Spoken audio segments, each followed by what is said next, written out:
Okay, so it looks like you and me, Dave. Or at Bill's least there. only you and me that can talk to each other. Oh, well, no, there's Bill. I'm Okay. here. Well, that's a first. John isn't here first. Oh, That's Wow. kind of why I went along the thing and I went, where's John? Okay. yeah. I don't see him. And well, it is time to start.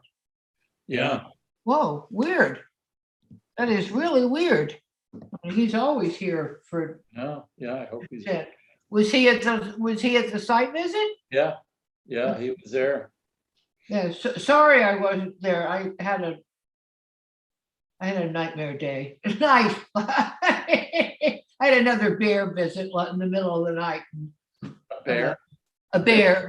This will be the third time, but this time, I mean, I got woken up by the chickens, and the sensor lights that I installed woke me up, and so I woke up and got up, and it was about 2:45, and I got my pots and pans, and went out there and banged and banged and banged, and he left, or he, I went, oh God. And then I went back to bed, and then when I woke up, it was too late to come to the site visit. That's why I just texted Sharon and said, "Listen, I'm not coming." They've been having a cup of coffee yet, people. Yeah. Oh, that's all good. Everybody. So I just wanted to let you know that it is now being recorded on YouTube. Yeah. Okay. Oh, I can see it. Yeah. So, We don't know where John Watson is, do we? I'll go see. Hold on, if I got a message. I just wanted everybody to know that, just to be careful of what you say. Okay, sure. I live there. Well, nobody really cares about my bear, so it's fine. I think it's a cool story. Were they after your chickens? Yeah. Well, this is the third time that the bear has showed up. And the other two times, they had torn apart the coop and eaten all the chickens. Oh, wow. And so this time I was prepared, because I rebuilt the chicken coop, put up different wire. I used a welded steel wire instead of chicken wire, because the bears just ripped the chicken wire apart. And then I'd gotten the sensor lights, which people had said to do that. And so I went, okay, and I knew, I mean, because the chickens never wake me up in the middle of the night. When I hear them squawking, I'm going, oh my God. I go, oh my God, the bear's come back, and there he or she was, somewhat blinded by the lights, though. The sensor lights actually made a difference, because obviously it's dark, but then the lights go on. The bear was a little confused, so he was just walking around the outside, and he hadn't figured out how to get to the chickens who were squawking at him, or whoever they are. Anyway, that's the life of drought and everything else that's going on. Chicken keepers have to beware of bears. Yeah. If you're up there. If we're up here, yeah. Maybe not in the city. Oh, yeah, well, in the city, yeah. But in the city, you're still allowed to keep chickens, but you can't keep roosters in the city. Oh. We have chickens, and the problem is the hawks and the raccoons. Oh, yeah. And we live right in the middle of the city.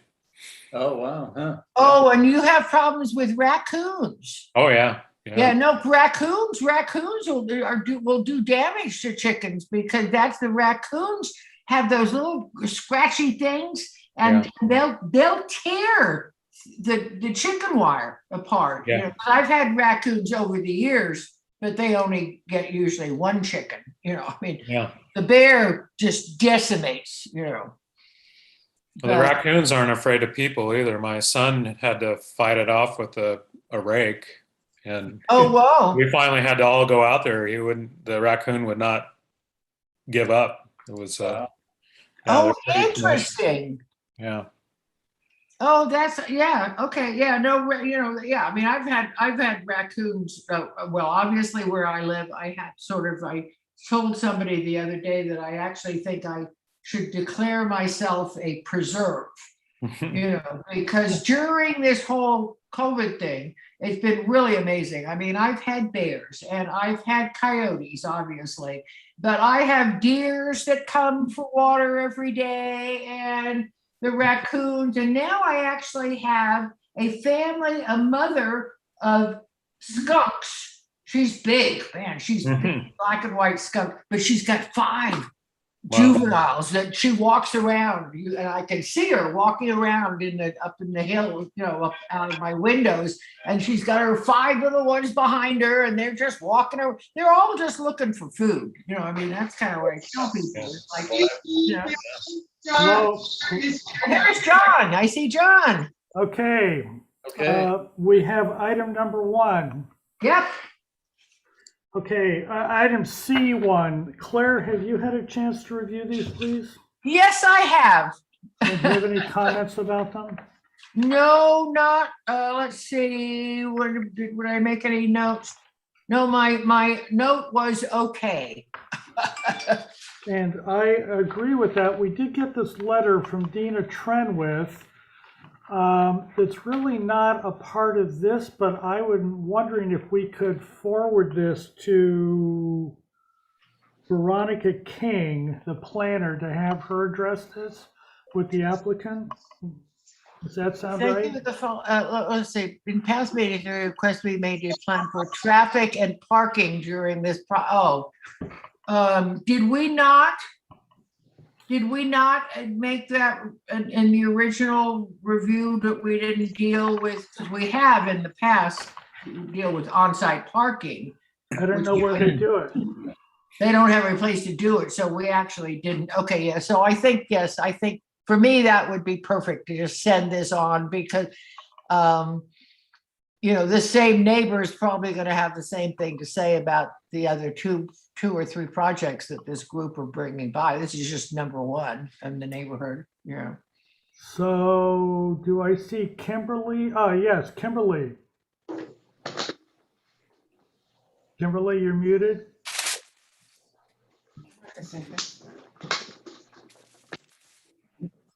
Kimberly, you're muted.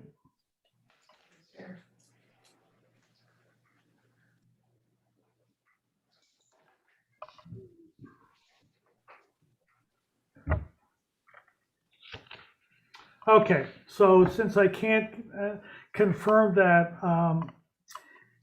I am going to, you guys over at Appleton, I don't know who exactly is there, Paul maybe and Jessica, do you have any comments about this? Yeah, we're happy to address that. Actually, what we've discussed in the past is that we are working with our contractor, not just for the staging on the property, but also to come up with a process to shuttle in some of the workers to reduce impact to the neighborhood. We actually included notes specific to that on our site plan, so we can definitely address that when we look through the drawing set. As far as gates, there is no gate proposed at the driveway to the Okay. garage. So David, could you go to the site plan, please? Mm-hmm. Thank you. And where exactly, Paul, is this? Let's see, that would be, I think, what, the 4th or 5th page, probably. Let's see, the next one down, that's the survey. All right, so, yeah, if you go to the bottom right corner. Construction staging notes, David. And we do also show graphically on the site plan areas where carpool and shuttle parking would be located on the site. So we can look at that. Oh, perfect. Okay, Okay. excellent. Okay, Yeah. so I believe it has been addressed with this. Claire, are you ready to recommend approval of the full board? Yes, I am. And so am I. This is on for final, so county council does not ask us to have input from interested parties. So I think that that concludes the consent calendar unless somebody wants to jump in here. Okay, very good. So Dave, Bill, you can pick up in about 4.5 minutes or so. Will do, John. Thank Okay, I'll be back. I gotta go turn off my pump. Hey, Bill. Yes, Bill, yes, Kimberly? hey, it's Kimberly. Sorry, I apologize. I had another call. So is there something that the MBAR needed from me? No, I think John had a question, but I stepped away for a minute, so I didn't hear it. Oh, okay. So Kimberly, there was a comment letter which I think should be sent over to Veronica for her consideration, but Paul and Jessica have addressed this with a note on the site plan about page 3 or 4. So I think that the concern that this neighbor had expressed has been taken care of by the applicants. Okay, great. Okay. I apologize. I usually try to listen to the consent calendar, but I got pulled away on a little emergency. So Whatever. Okay, thank you all. Kimberly. thanks.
Hello, everybody.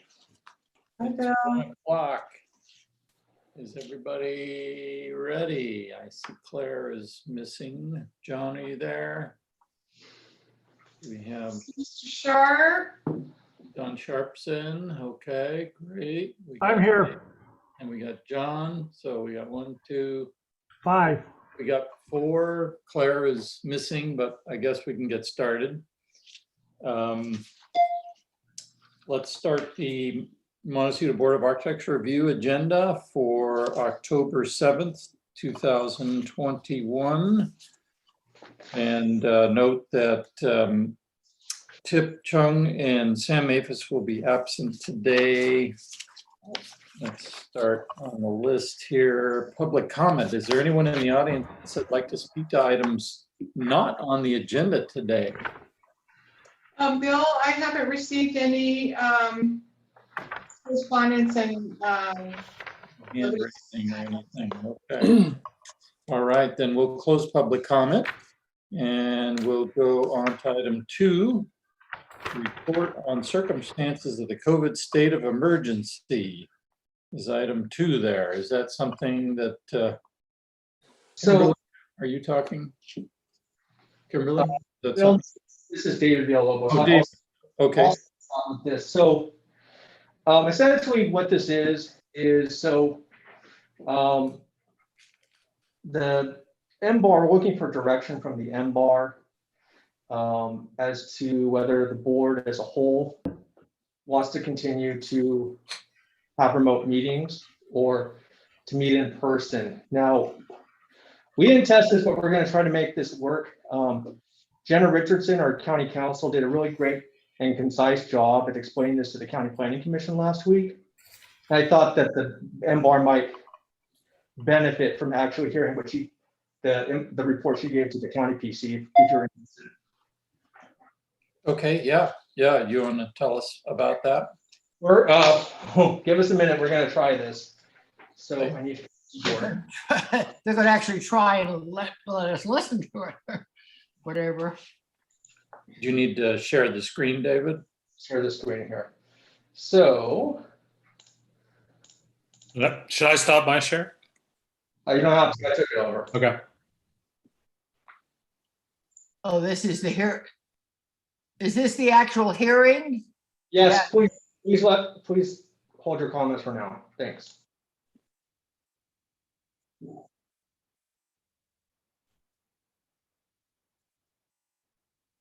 I have no audio. Nor do I. Or do I?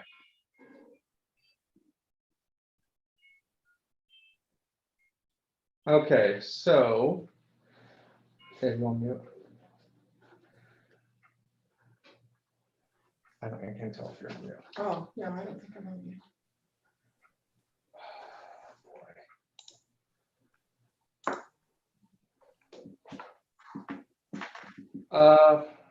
Hold on. So David, is David clear that we can't hear it? Yes. Can you hear me? Can you hear me? We can Yes. hear you, Yes. but not the audio from the video that you're showing. Okay, so 1 sec. So let me, this is one of the things that happens when we don't get to test it first. So perhaps we'll send you the video. We can just kind of like reform this. So essentially what happened, so I came, I think, briefly and talked to MBAR, I don't know, maybe about a month ago, and said that this might be coming. So there were a couple of assembly bills under consideration. The one that the governor signed allowed for the continuation of remote meetings under emergency situations. And there was a declaration by the county health official for social distancing mandate. So under these provisions, it would allow us to remain remote, but it's up to each board to decide if that's what you want to do. Essentially, what the County Planning Commission decided was that they kind of feel like it's their responsibility to meet in person as soon as possible. But they want to, for the moment, remain remote. if that's the direction that you give to staff, essentially the MBAR will have to make findings once a month that certain circumstances remain in effect that would allow for that remote meeting. If the MBAR decides that you want to meet in person, that's how staff will start noticing and agendizing your meetings, starting with your next meeting. So I guess what we're looking for now is just some thoughts about what I'll say majority of the board wants to do with this. And you have a couple of members who are missing today. Right. And maybe Ms. Foster can reach out to them individually by email and just ask them for their input. But we are looking for direction today about whether or not the MBAR would like to continue remaining remote for the time being. Again, if you do decide to do that, you'd have to make these findings once a month. And, you know, if it comes time that you feel like it's appropriate to go back in person at the next meeting, we can do that. The caveat to this is it's not as much of an issue with MBAR because you meet a couple of times a month. If there are more than 30 days in between each meeting, with like our CBAR and MBAR meetings sometimes, there is the potential for having to call a special meeting to continue meeting remotely. We anticipate that may occur between your December and January meetings because of the holidays. So it would cause us to call a special hearing just to make those findings and consider it. So that's kind of it in a nutshell. We can send you the video that of Jenna Richardson. She said it much more eloquently than I just did, but that's really kind of like the Reader's Digest version of what she said. So David, what I guess we should do at this point, and not making the final decision because we still need Tip and Sam's vote, but do we take a straw vote, go through roll call and ask what each person would like to do? Yeah, just go down the line. We do need to kind of have some general direction, so we know how to agendize the next meeting. Okay. Again, this is something that you can do. You have to review every month if you want to continue anyhow. So there's going to be plenty of opportunity if you want to continue for now to come back in person in the near future, if that's what the majority of the board decides at that point. Okay.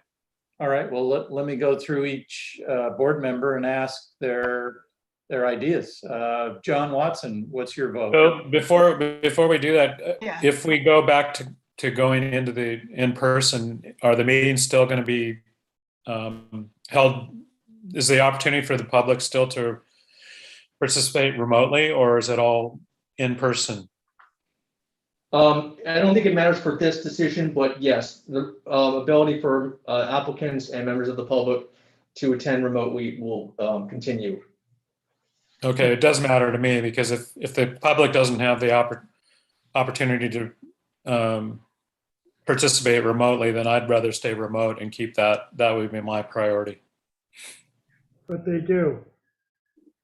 What's that? They can remain remotely even if we meet in person. Does that affect your vote? Yeah, no, I'm okay then with it if we can. If the staff has it set up so the meetings are remote, even if we're there, then I'm good with it. So the other question for me then is that if we vote to stay remote, then do we go through the same process in a month from now? So, or is, I'm a little confused about the timing and what David is saying is that we got to reapprove and redo this on a monthly basis. Because that does affect because right now I'm fine with doing it remotely for another month, but I would like to go back to in-person meetings. So this is I'm kind of stuck as to knowing which way I'm supposed to be voting here. So yeah, Claire, I think you have it exactly right. So whatever decision you make, if you want to remain remote for now, if you want to remain remote, you have to make these findings every month. So these findings would show up on one of your next agendas. And you have to continue making those findings every month to remain remote. So there are other opportunities essentially for the board to revert back to in-person meetings on any given month. Oh, okay, that was what I was left with, was, well, when do we get to decide? If we all agree that we want to stay remote for a month, then come November, yeah, I guess that's the next month, and can we reassess this and decide whether we want to go into in-person meetings? So we have that ability to change this on a monthly basis then? Correct. Okay, that's fine. And David, the format for the meeting would be that we would be, the board members, that is, would be in a room, in the meeting room. And we would be using still electronic format to review drawings. We wouldn't have paper prints in front of. And so we would still be looking at a computer monitor, whether it be the large TV screen in that room or whatever you guys have planned, but it's going to be kind of a hybrid of what we did before and what we're doing now. Is that correct? Correct. Mr. And Chairman? if we choose to go back to in-person meetings at some point, whenever we choose to do that, do in-person meetings, does that mean or look like that the applicant will be there at the meeting doing their presentation? See, I mean, it's kind of like there's a lot of considerations here, and I think Dave just brought that up, so it's not just about choosing whether we're going to be remote, but when we choose to go back in to on-site meetings, does that mean that the applicants are coming and those public comment people, everybody gets to come to the meeting? So, I had to check with council. For the public, that's certainly going to be optional. Whether or not applicants are forced to come back in person, I don't know. I mean, yeah, that's the thing. There's a lot of outstanding questions. I mean, it doesn't make any difference to me right now, but I think that needs to get sorted out by staff as to what this all looks like. Mr. Chairman? Forward. Yes, John. I would like to stay remote through the end of this year, figure out what's going on with the Delta variant. Many of us are going to get booster shots, see what that's about, and have the staff get very clear about whether or not masks will be required for us and for others, because the audio quality, speaking through a mask, particularly remotely, is going to be very strongly affected. So I don't think I see any reason to hurry back. I have gotten a number of people commenting to me that they very much enjoy us being online. I understand that the hybrid that would continue, but so that's my vote, not through until we see what happens with Thanksgiving, Christmas, and New Year's, and then start looking at the data that's coming out from county health to see how prevalent this is, or whether or not the vaccine mandates and the mask mandates are actually taking hold. So Okay. that's my vote. Thank you. I'm with John. Yeah. I'm voting John. So, I mean, I personally tend to agree the remote until we know a little better. I'm not quite certain that the format is going to be any necessarily easier than what we've got going now. I think this seems to work very easy when we've got electronic files and we can do everything remotely. If we're going to be in the room and we're trying to do the meeting and look at electronic files and speak into microphones and communicate with the. Yeah, but you gotta remember that this is a public hearing. It's made for the public, okay? Yeah. And so I'm willing to go with remotely based on COVID, but I agree with John that there are things to work out, but I do not, I'm willing to vote to go remote, stay remotely, as John has recommended, until the 1st of January. and then go back and look at it. Because I think remote meetings, for some people, are not appreciated. So, you know, and so I think from that point of view, looking from the public's point of view, I think that we are here to serve the public, and that remote meetings don't necessarily serve the public. So I have the opposite opinion. I think the Okay, remote okay. hearings better serve the public in this context now. And my priority is to keep that avenue open and have it really work if we go back in. Until the first of the year.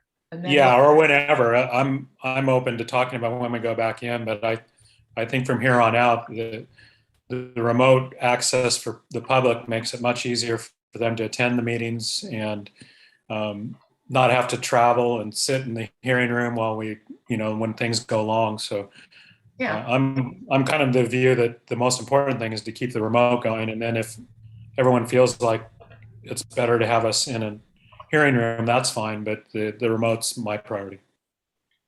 I agree. Don Sharp, do you have a vote on this? Yes, I would like to remain remote. I do think that we have a better chance of reviewing drawings this way and checking things out ahead of time. And there are several advantages to remaining remote. Yeah, okay. Well, good. Well, it would sound, David, that at least the 5 that are here today, you can certainly send messages out to Sam and Tip to get their opinion, but at least the 5 that we have here today are saying we're going to stay remote until further notice, I guess, to put it simply. No, till the end of the year. I think John's proposal is until the end of 2021, and then maybe COVID and everything that's reviving that will, work itself out, and we can come back to being where we've always been, is in-house. Yeah. Okay, I think that the direction from MBAR is pretty clear at this point. So we'll just continue with that that in mind. So like I said, these are findings. If you until the end of the year, you'll still have to make those findings every month, and we just have to look at the dates because you have to make those findings every 30 days. So I'm not sure what agendas those findings will be on, but we'll make sure that we're meeting our legal requirements. So if you see that on the agenda, it's because we're coming up to 30 days. And David, I'm looking to staff to provide us with the finding wording. Yeah, it'll be on the agenda. Okay, excellent. Thank you. All right, great. If you look at, I can send you an example of that because the County Planning Commission is likely to cancel their October 27th meeting. So I had to revise their agenda next week to add those findings on there. So I can give that to Sharon to give to you guys if you want to see what that is going to look like, just to have it in the back of your mind. Yeah, that's fine. Great. All right. Thank you, David. Yeah, no, we'll work with council to make sure that we carry the wishes of the board forward, moving forward. So I apologize for taking so much time with that, but good questions. And if you guys have if you think of anything more outside of the meeting, you can either contact Sharon or myself. Okay, thanks, David. Okay, let's go on to item 3, the agenda status report. Is there anything, Sharon, to report on the agenda there? Sharon, are you there? Sorry, well, I missed what you said. Oh, I just we're on item 3, agenda status report. I was just checking. Thank you. There's no changes. Okay. Thank you. Okay, minutes of September 23rd. Are we? Need to continue those, please. Mr. Chairman, I'd like to move to continue the minutes of September 23rd to a future meeting. Thank you, John. I'll second that. Seconded by Dave. All those in favor? Aye. Aye. Opposed? All right, motion carries. All right, on to item 5. Montecito consent agenda. John and Claire, you did a review. We did, Mr. Chairman. We reviewed one item, 619 Chellam Way.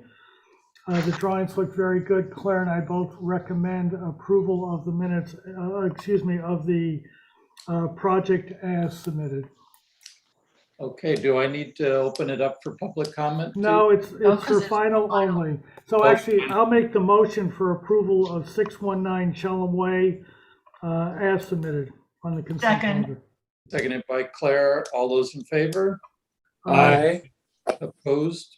All right, item C1 carried, approved. Okay, MBAR members, informational briefings. Anybody have anything to report? Any information? Anybody? No? Okay, let's close that. And we'll go to item 7, staff update. Kimberly, do you have anything going on? Nothing for me. Sharon and David stole my thunder. So, Okay, all right, well, lucky you. exactly. Okay, very good. Then let's close that and we'll go on to our standard agenda. We're looking at item 1 here, 1536 Miramar Beach Drive. They're here for concept review and they do have a planner. Are the applicant online? And give us your name and tell us your project. Good afternoon, board members. My name is Eric Bear. I'm with AB Design Studio, architect for the project. And with me, I believe, is Vincent Mocha. He's our senior project manager on this project. Okay, let me. Hi, everybody. We have a planner comment here real quick. As designed, the proposed 3-foot extension of the first floor deck toward the ocean and replacement of beach access stairs appears to conflict with policy 3-3 of the coastal land use plan. P&D has requested that the first floor deck extension be redesigned to eliminate further development onto the sandy beach. Okay. And the next one too, John. Yeah. Okay, historic permit records for the property indicate the existing loft was permitted to be constructed within 13 feet of the right-of-way of Miramar Beach Lane. Approval of the variance by Montecito Planning Commission. Okay, the applicant has been advised that approval of the additional variance would be required to expand the loft and construct the proposed roof deck within the required 20-foot setback.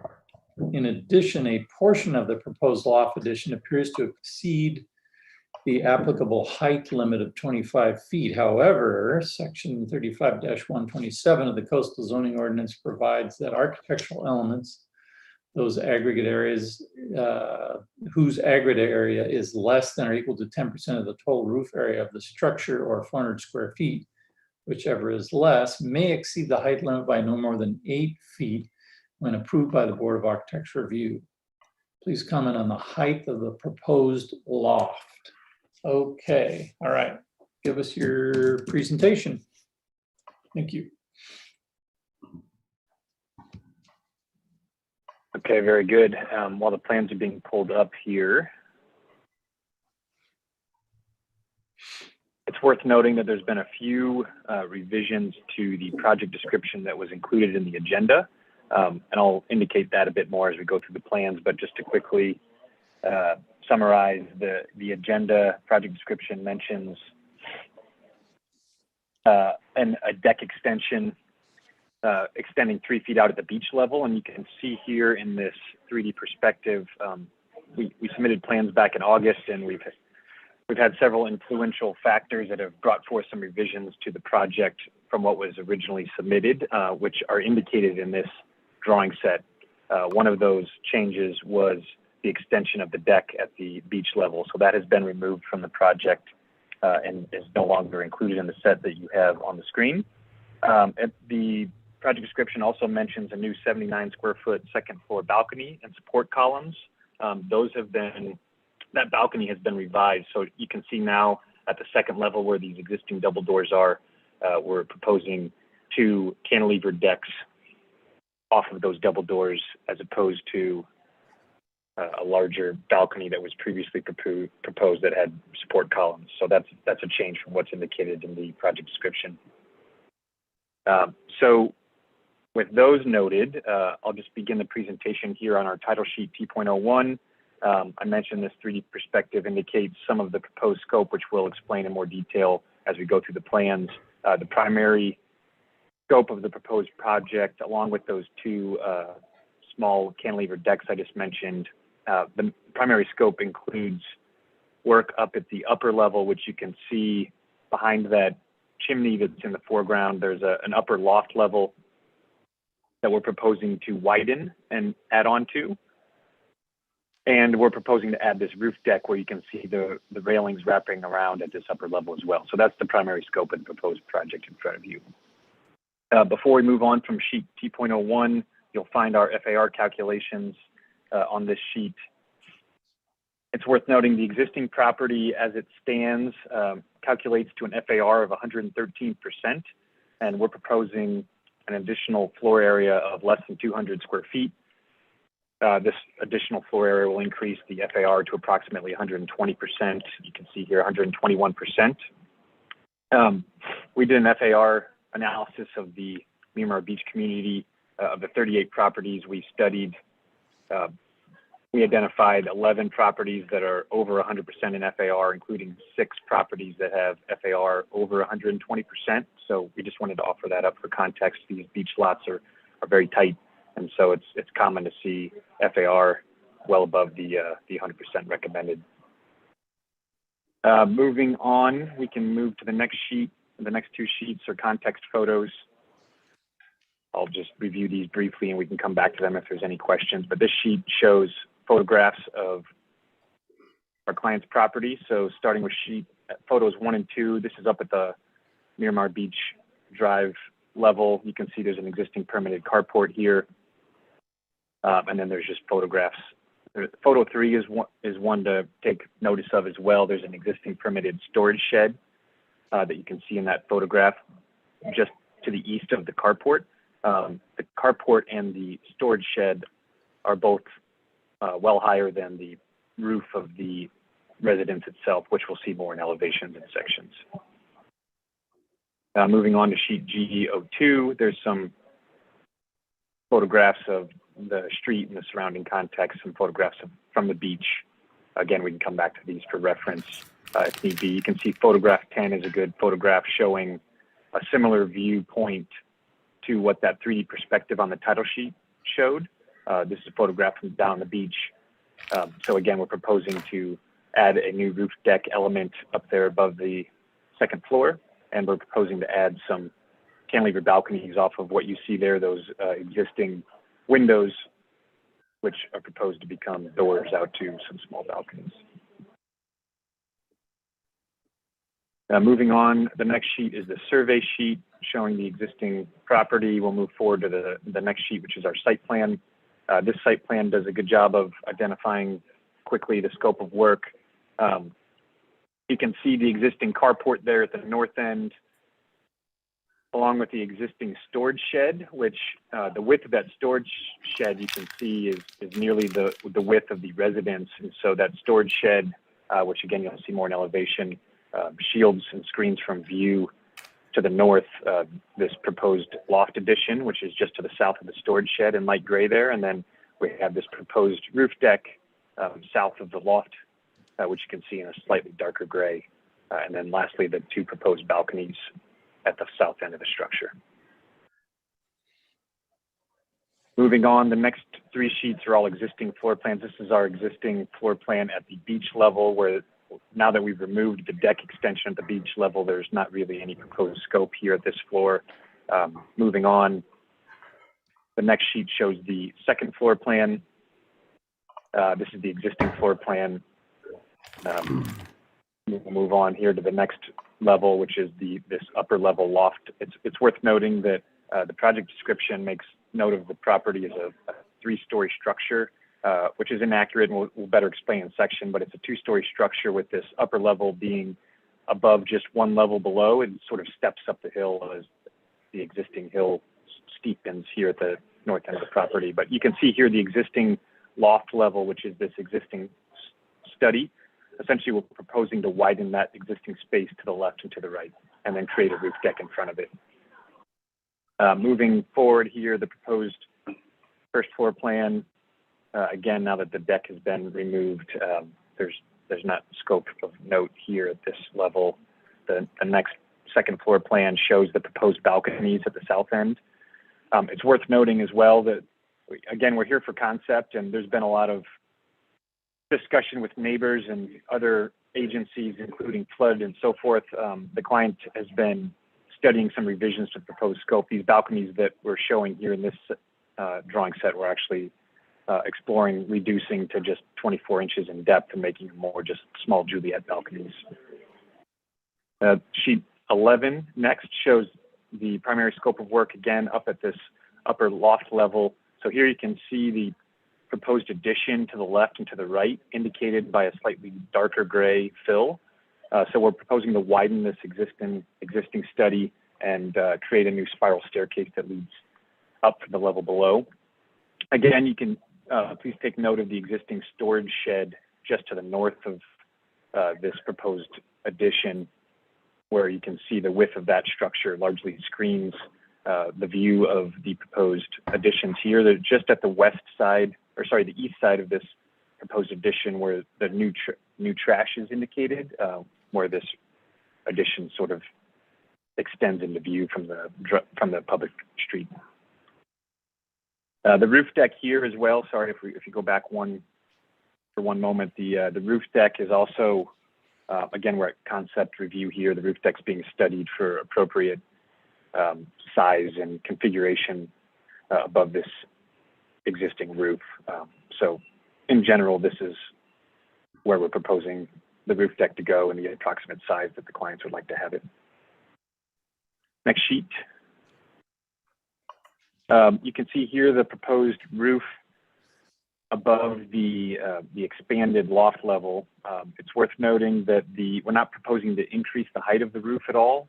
So the top of roof will remain at the same height as existing. It's just needing to be a new roof to widen to cover the expanded area.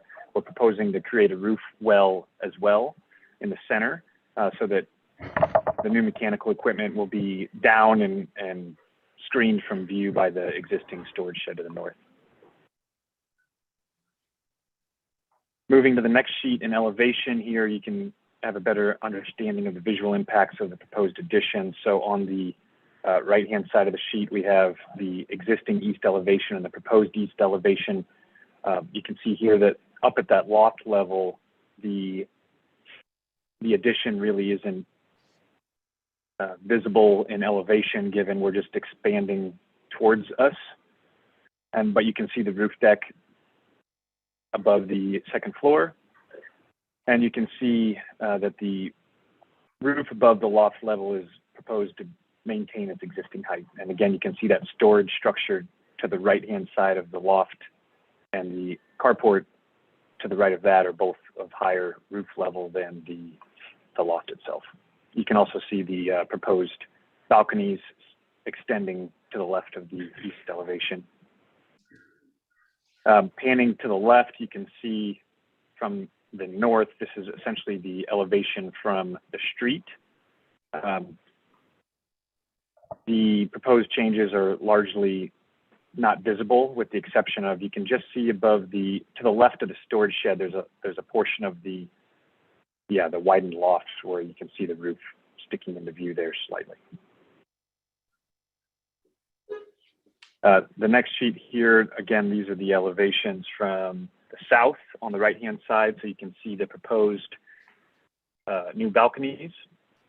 And you can also see, again, the proposed roof deck and railing above the second floor and the widened loft level. So from between the existing south elevation below and the proposed south elevation above, you get a sense of the proposed scope. The west elevation on the left-hand side, again, existing is below proposed. You can see through this section elevation,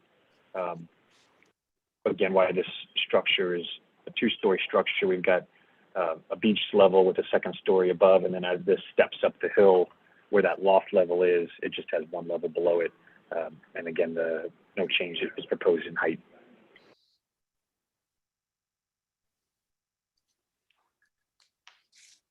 And then the last sheet is just a series of 3D perspectives showing the roof deck and the loft level addition. along with the balconies as seen from the beach in view 4 and view 3. And so I think lastly, just some final comments. There's some letters from neighbors that I think have been made available to the board. We were made available to those this morning, and I've reviewed those, had a chance to review those. 2 of the letters speak with concern regarding the previously proposed 3-foot deck extension at the beach level, which has been removed from the project.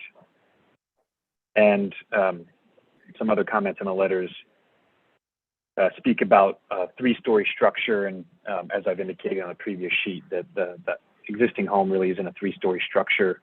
As it steps up the hill, it's really a 2-story structure. And it's worth noting that the existing highest point of roof at that loft level, which we're not proposing to increase at all, is actually below the height of the 2nd story of the existing structure to the west, which we were actually the architects for and have good documentation on. So as far as height of structure, we're not proposing to increase it at all, and it certainly isn't higher than the adjacent home.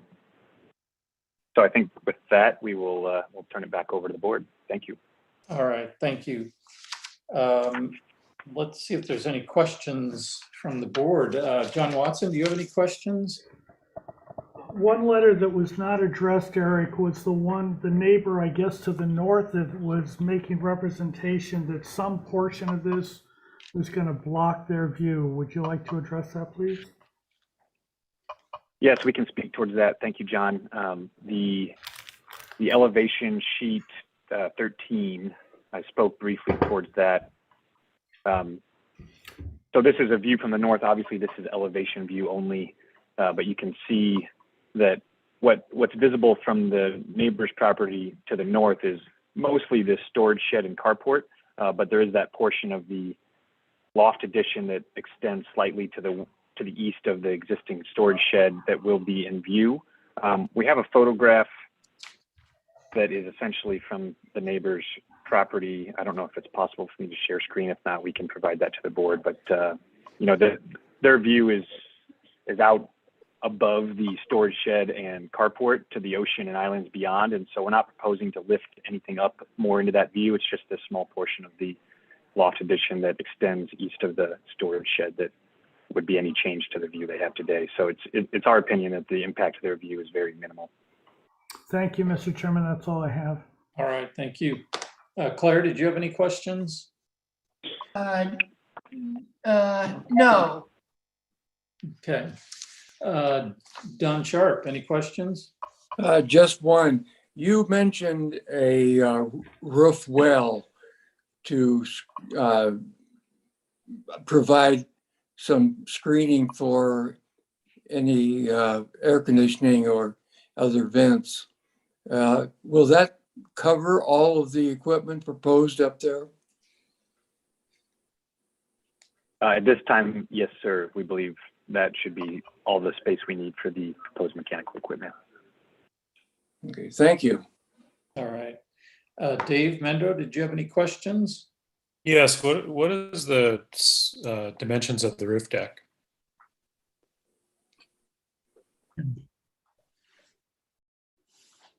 I can answer that. Bear with me a moment. Sure.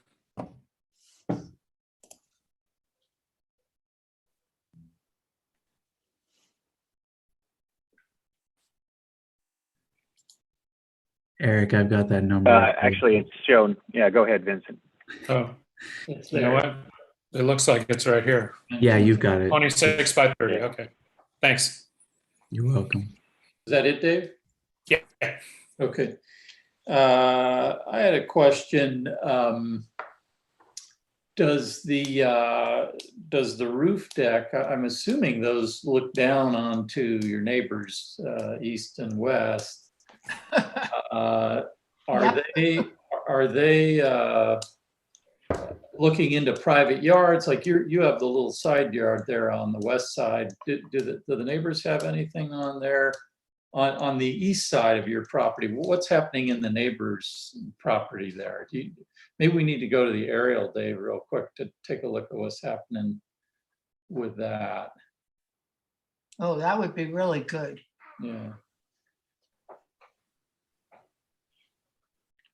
Yeah, while that's pulling up, the neighbors to the east do have a sort of a raised deck that is in front of their house along the beach there. You'll see it briefly. Okay, can we get closer Uh, here? the clock. Okay, so this is where the roof is. So the west or to the east there, is that at sand level or just slightly above it? It's at your lower, that darker area there, is that, what level is that at? Is that on their roof of their lower floor, or is that maybe? No, that's down at the beach level. Oh, no, it's Yeah, outside. that's beach. See, Okay. see down there, so their thing is It's like to a look down into half that. floor above you, above your grade, your lowest level anyway, looks like anyway.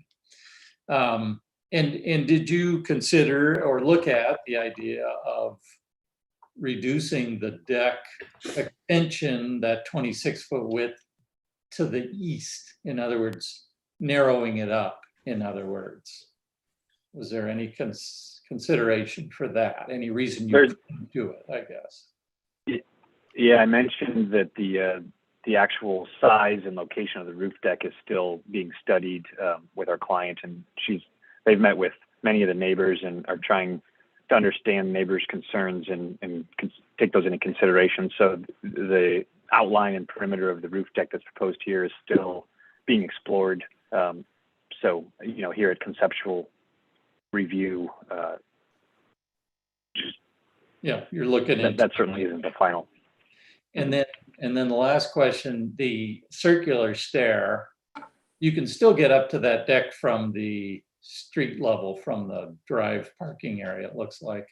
Yeah, you come down. And yeah, and do those stairs need to go there, or could they be in another location? I don't remember the lower floor. And did you look at the idea of coming up the stairs in a different spot? Do you have an option to do that? I know that's where the existing stairway was. So yeah, it certainly lends itself most easy. readily to having the stair in that location. Mm-hmm. But did you look at other options, other ways to get that stair up? Because it looks like you go through a bedroom to get to it there, huh? Yeah, we have. And do you have an elevator too? Is that what that is?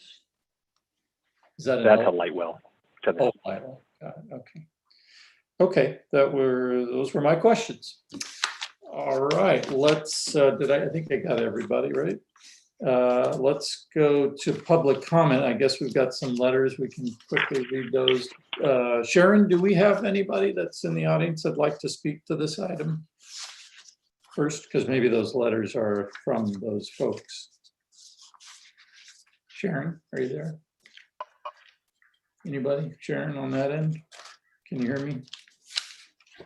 Sorry, Bill, I'm here. We have one person with their hand up. Okay, is she one of the ones that wrote a letter too? Maybe we can. Mr. Hogan, he wrote a letter as well. Mr. Hogan, can you unmute yourself, please? Yes, this is Dr. Hogan. Good afternoon, board members. Good afternoon. I can speak to some of the comments in the letter that I provided.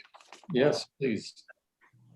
Firstly, as already pointed out, we are the neighbors immediately to the north. Liz and I live at 30 Miramar Avenue. We've known the Loomis family for a long time. They're good friends of ours, and we are both strong supporters of the project.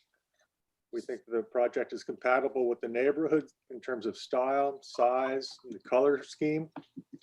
The height of the roof line of the third-story loft expansion does not increase, as has been pointed out by the architect. That was an important consideration for us. We've been assured by the Loomises that the project will not negatively impact our ocean and island views, or if there is any impact, that it would be mitigated to improve our views. Overall, I think the project will enhance the neighborhood and bring up property values. We support the project and the improvements to existing homes on Miramar Beach and on Miramar Avenue. And with that, I'll close. Thank you for your time. All right, thank you, Phil. I appreciate that. Was there anyone else, Sharon? No, thank you. Okay, so let's read these real quick. Susan McEwen, please carefully review these extensions and additions. This home is immediately adjacent to smaller structures, which it would further dwarf Miramar Beach as a colony of historic homes. Please preserve this charming aspect. Okay, and you have some others there, Dave. Is that it? I don't see any others. Oh, unless just that one. Okay, all right. Then we will close public comment and go on to comments from the board. John, what are your thoughts? I am generally okay with this small Juliet balconies and maybe with the addition, expanding the addition. I am concerned about Dr. Hogan's view, and if he thinks it's okay, I guess it's okay. I'm not, it would be great to have some story poles just for that one little section to verify that. The thing that does concern me about this proposal is that in something I believe was 1969, the Beatles got on top of their roof, on a roof deck, and played a concert. And this 860 square foot deck looks to me like it's just inviting very large parties, extremely large amounts of noise, bringing out lights that will be going on and off all the time, and without any control. So I don't think I'm going to be able to support that unless it is significantly reduced and it becomes really quite modest as opposed to quite large. So those are my comments. It's about use and I don't think that deck is doing anything for the architecture either. So those are my comments, Mr. Chairman. Thank you. All right, thank you, John. Don Sharp, what are your thoughts? Well, I somewhat echo John's considerations. The deck will have umbrellas, a large deck like this, and maybe other shade structures added, portable or not. And it does concern me a great deal. I think other than that, the view blockage to the neighbors, overview, looking out over the neighbor's property.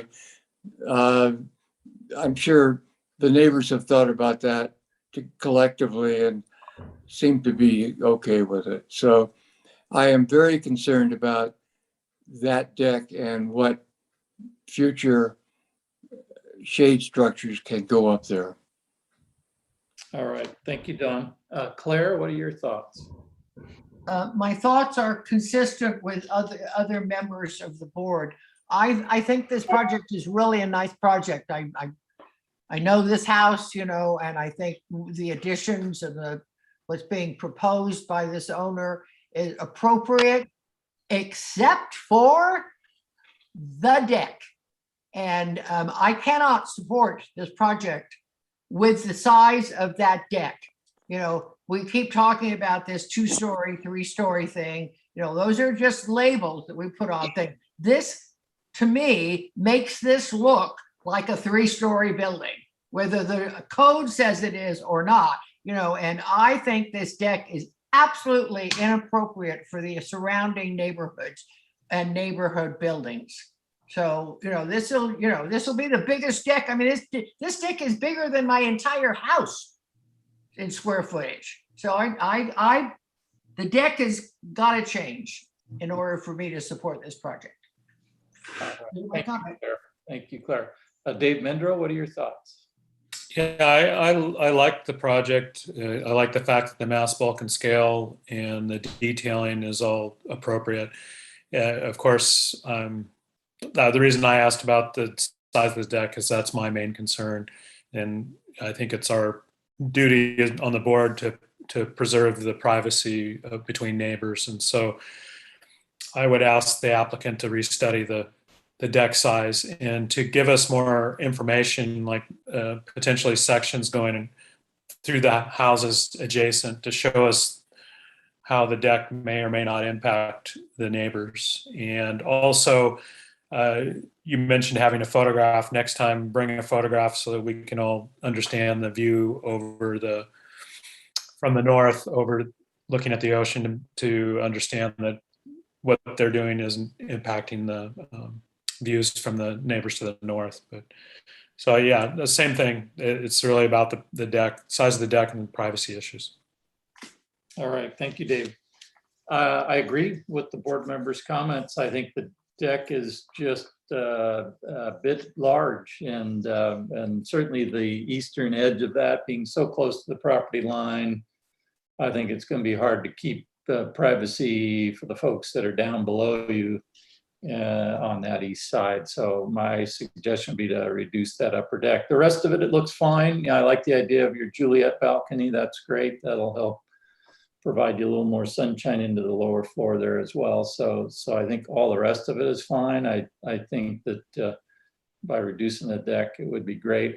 The little bit that's exposed past the trash, behind the new trash area for the stairway, maybe there's a way to reduce that upper loft and move the stairway inboard a little bit and not have anything, because the tightness between the buildings in that neighborhood is kind of crucial. Those little vignettes that you get between the spaces is about all you get for view. So I would even consider, maybe if you can find a way to move the stairway in and get that to be all behind the existing storage area, that would be better. I'm okay with the way it is, but if you could do it, that'd be great.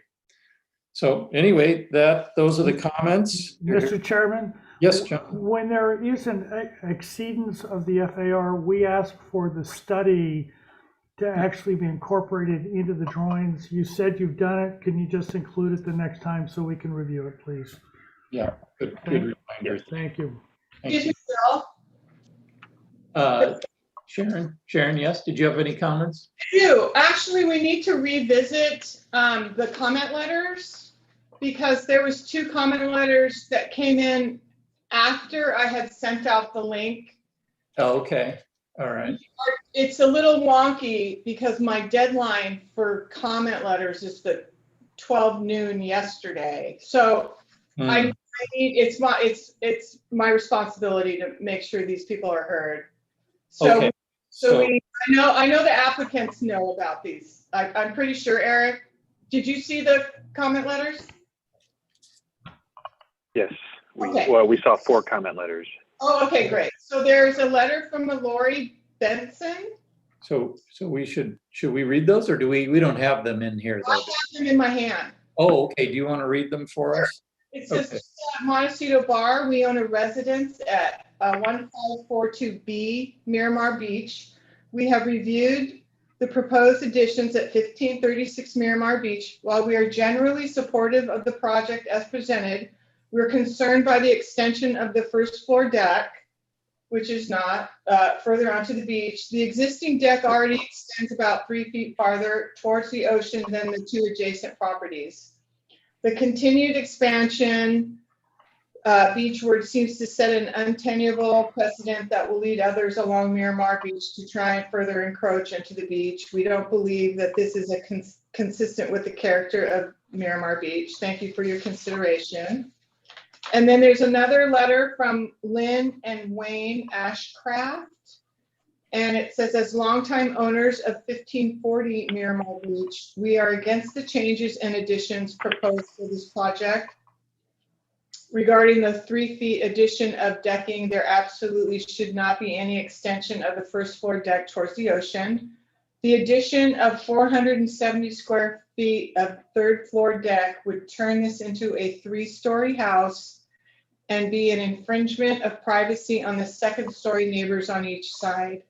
The residence at 1530 Miramar Beach was denied a 3rd story in deference to the homes on Miramar Avenue, north of the railroad. so as not to impact their views of the ocean. Thank you for your consideration of our concerns. That's it. All right, thank you, Sharon. Thank you. Okay, well, you've got all our comments. You're here, you were there for concepts, so you've got a planner, work with your planner and work out your plans, and we'll see you when you can get back in. See you later. So further Thank concept. you, board members. One last question, just for clarification, are we able to return for an attempt at preliminary design approval, or are we returning for concept? That's up to your planner to make that call. Mr. Chairman, Yeah, John. in my personal opinion, the severity of that deck size is so great that I want to get that locked down during concept before we go to preliminary. I agree. I think if we give you further concept review, come back. If you want to take the chance, fine, but I would say come back for further concept. And Mr. Chairman, we can now have the ability to do a preliminary approval on consent. If you guys get it right all the way, it may be preliminary final on consent. So we're not trying to slow you down. We're trying to get that deck figured out. That's a good word. Thanks, Bill. Yeah. Site visit? Or no? What's that? I'm sorry. Further Site concept? visit. Oh, site visit. I think they're reworking some of their plan. Okay, that's fine. I just thought I heard it. Yeah. Well, John, you had mentioned story pole, maybe that one corner. Yeah, it's Mr. Hogan, I believe, is the one he's still on. I don't know how to address that. Is he the neighbor to the north that's most impacted? I believe so. Mr. Hogan, you're there. Yes. And his hand is up. Mr. Hogan, are you there? Can you hear us? Here. He's not muted. Okay, yeah. We're asking if you're the one to the north that would be most affected by the additions of the law. Yes, that's true. And it would be great if just that one corner of the addition to the third story loft could be story poled. I don't think the whole project needs to be story poled, but that corner is the corner that would block part of our existing ocean view. Or as I had proposed, pulled back, so it's all behind the existing storage shed. So we'll leave it to the.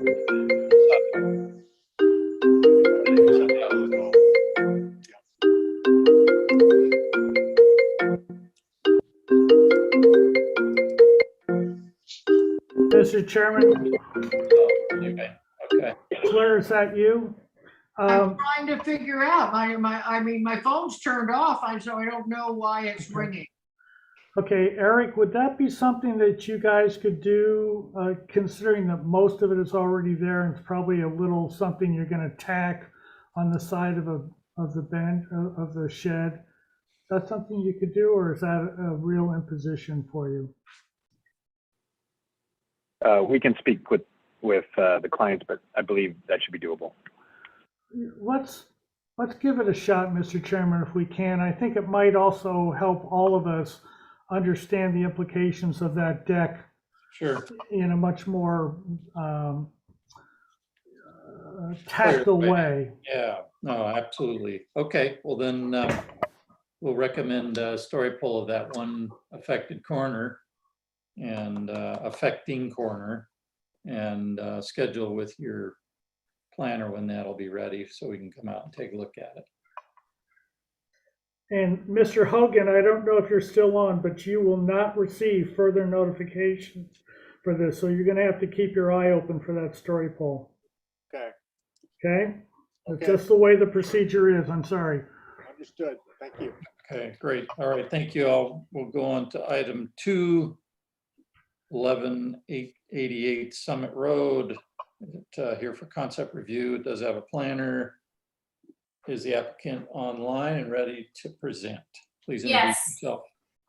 Yes, Jesse Richards with Appleton Partners. I'm here. Okay, very good. Go ahead. So for this presentation, we are proposing the construction of a new swimming pool with 600 square foot pool cabana. as well as a new carport.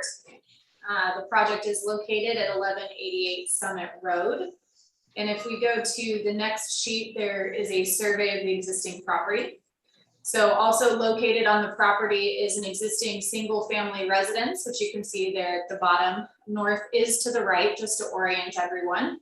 And there is an existing carport at the north of the existing residence. We are proposing to remove that and relocate the covered parking elsewhere on site. If we go to the next sheet, it will show our proposed site development plan. So as you can see on the north portion of this lot, we are proposing to locate the new swimming pool and 600 square foot cabana. And then the new carport would go closer to the driveway entrance on the south portion of the property. If we go to the next sheet, these are the plans, elevations, and then a little building section of the proposed pool cabana. We are proposing that all materials match the existing main house. So it will be plaster exterior walls, wood windows and doors, and then a terracotta tile roof. And the next sheet will be of the carport. The center portion of the structure is the covered carport. It will be plaster walls. However, we are proposing a weathered metal standing seam roof over the carport portion, just so that it blends in a little bit more with the trees, and also we can do a lower profile roof. On either side of the central covered parking is open air storage. One side is the trash enclosure and the other is going to be landscape equipment storage area. And this is our first time presenting to the board, so that concludes my conceptual presentation. Mr. Chairman, did they have a chance to produce an FAR worksheet? Yeah, so maybe. I put it up, John. Thank you. And the number is? 72? Yep, okay. Thank you. Okay. Okay, all right. Let's go to questions. John, did you have any further questions? I did. Appleton Partners has presented more than one project to us over the years and knows that when there's an FAR exceedance, we always ask for an FAR study. Has that been prepared yet? No, not for presentation today. Has it been prepared even not for presentation? We've started on it, but it's still in the works. Very good. Thank you, Mr. Chairman. That's all I have. Okay, thank you, John. Don Sharp, what were your questions, if you had any? I have no questions. Thank you. Okay. Claire, questions? Yes, is there, given the location of the carport on the little, on sheet 3, yeah, that's the one right there. Are any trees being removed in order to squeeze? Because I noticed when you look at the overhead Google, it looks like it's all trees right there. And I was just wondering if there was any trees coming out to make space for that carport.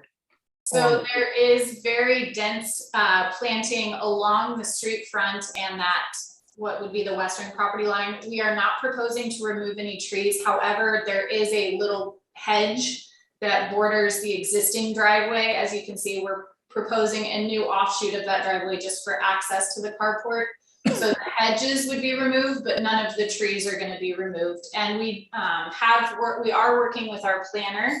And since there are redwoods located on the site, we have an arborist on board who's going to provide, consultation on protection of those trees where we are proposing the new carport. Okay, thank you. Thank you, Claire. Dave Mendro, did you have any questions?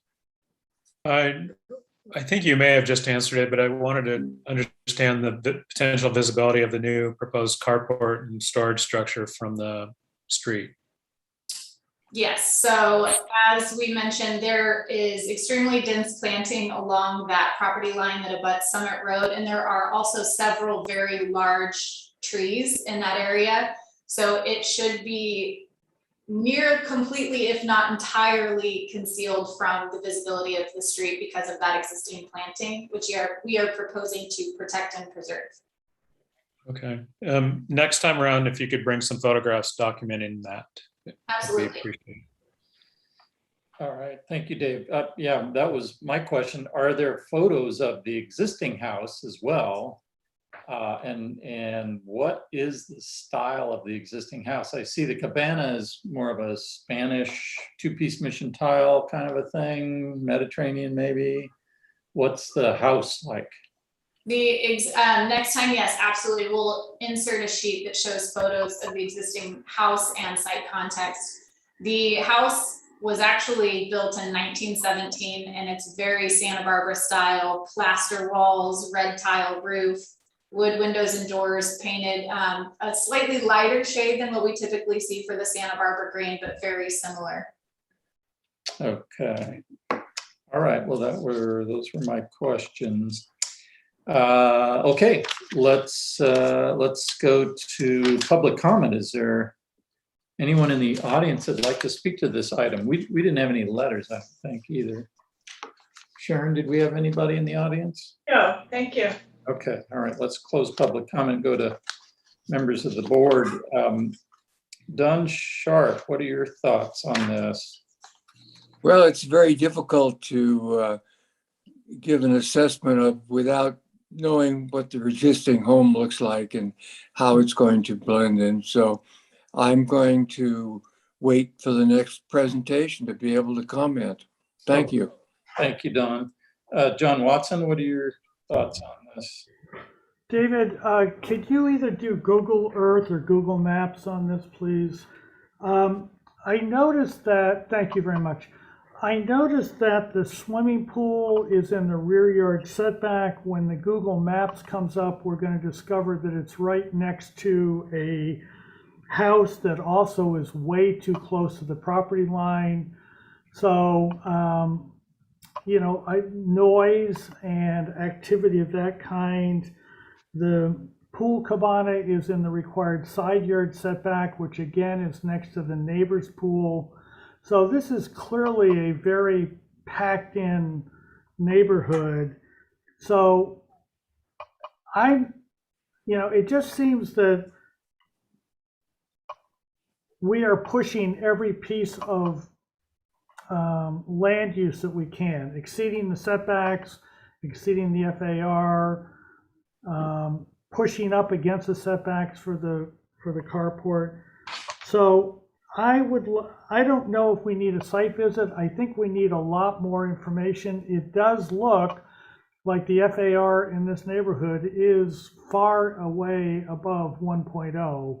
So I'll be interested to see that, but we typically don't like to see swimming pools, etc., and their noise impact everyone else, also the motor, the heater, etc. And we haven't seen a location for that. So I am going, just like Don, I want to wait till we see more of a presentation, but it looks like this is pushing absolutely every button that they can on this project. So it may be too crowded, and I don't know yet. Those are my comments, Mr. Chairman. Thank you. All right, thank you, John. Claire, what are your comments? Claire, are you there? Yeah, no, I'm here. You know, I really don't have any comments at this point because, as has been alluded to from other board members, I don't have enough information. You know, I went and looked on this. I looked on this same Google. That's when I was asking about the trees. I had looked at this, but I didn't get from looking at this that there was a problem, that the pool and the cabana were in the setbacks. So it's like we haven't been given a full amount of information to really comment on this project at this point in time. I realize that it's from conceptual, fine, but I I can't comment on it because I don't have enough, the conceptual presentation doesn't have enough information to comment. So that's where I'm at. Okay, thank you. Dave Mendro, what are your thoughts? I'm hesitant to make any comments until the FAR is resolved because that's a significant issue. And I agree with some of the other comments. It seems that this is really pushing the envelope. And then when you add to that, that it's well exceeding the FAR, I have pretty strong concerns. But I think with more information and justification, maybe it makes sense. But I need those. Need to know that the FAR is correct first before we go any further.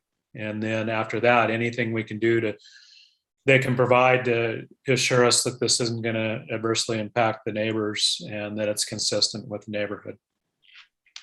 All right, thank you, Dave. Could you go to the exterior elevation of the carport there, Dave, for me real quick?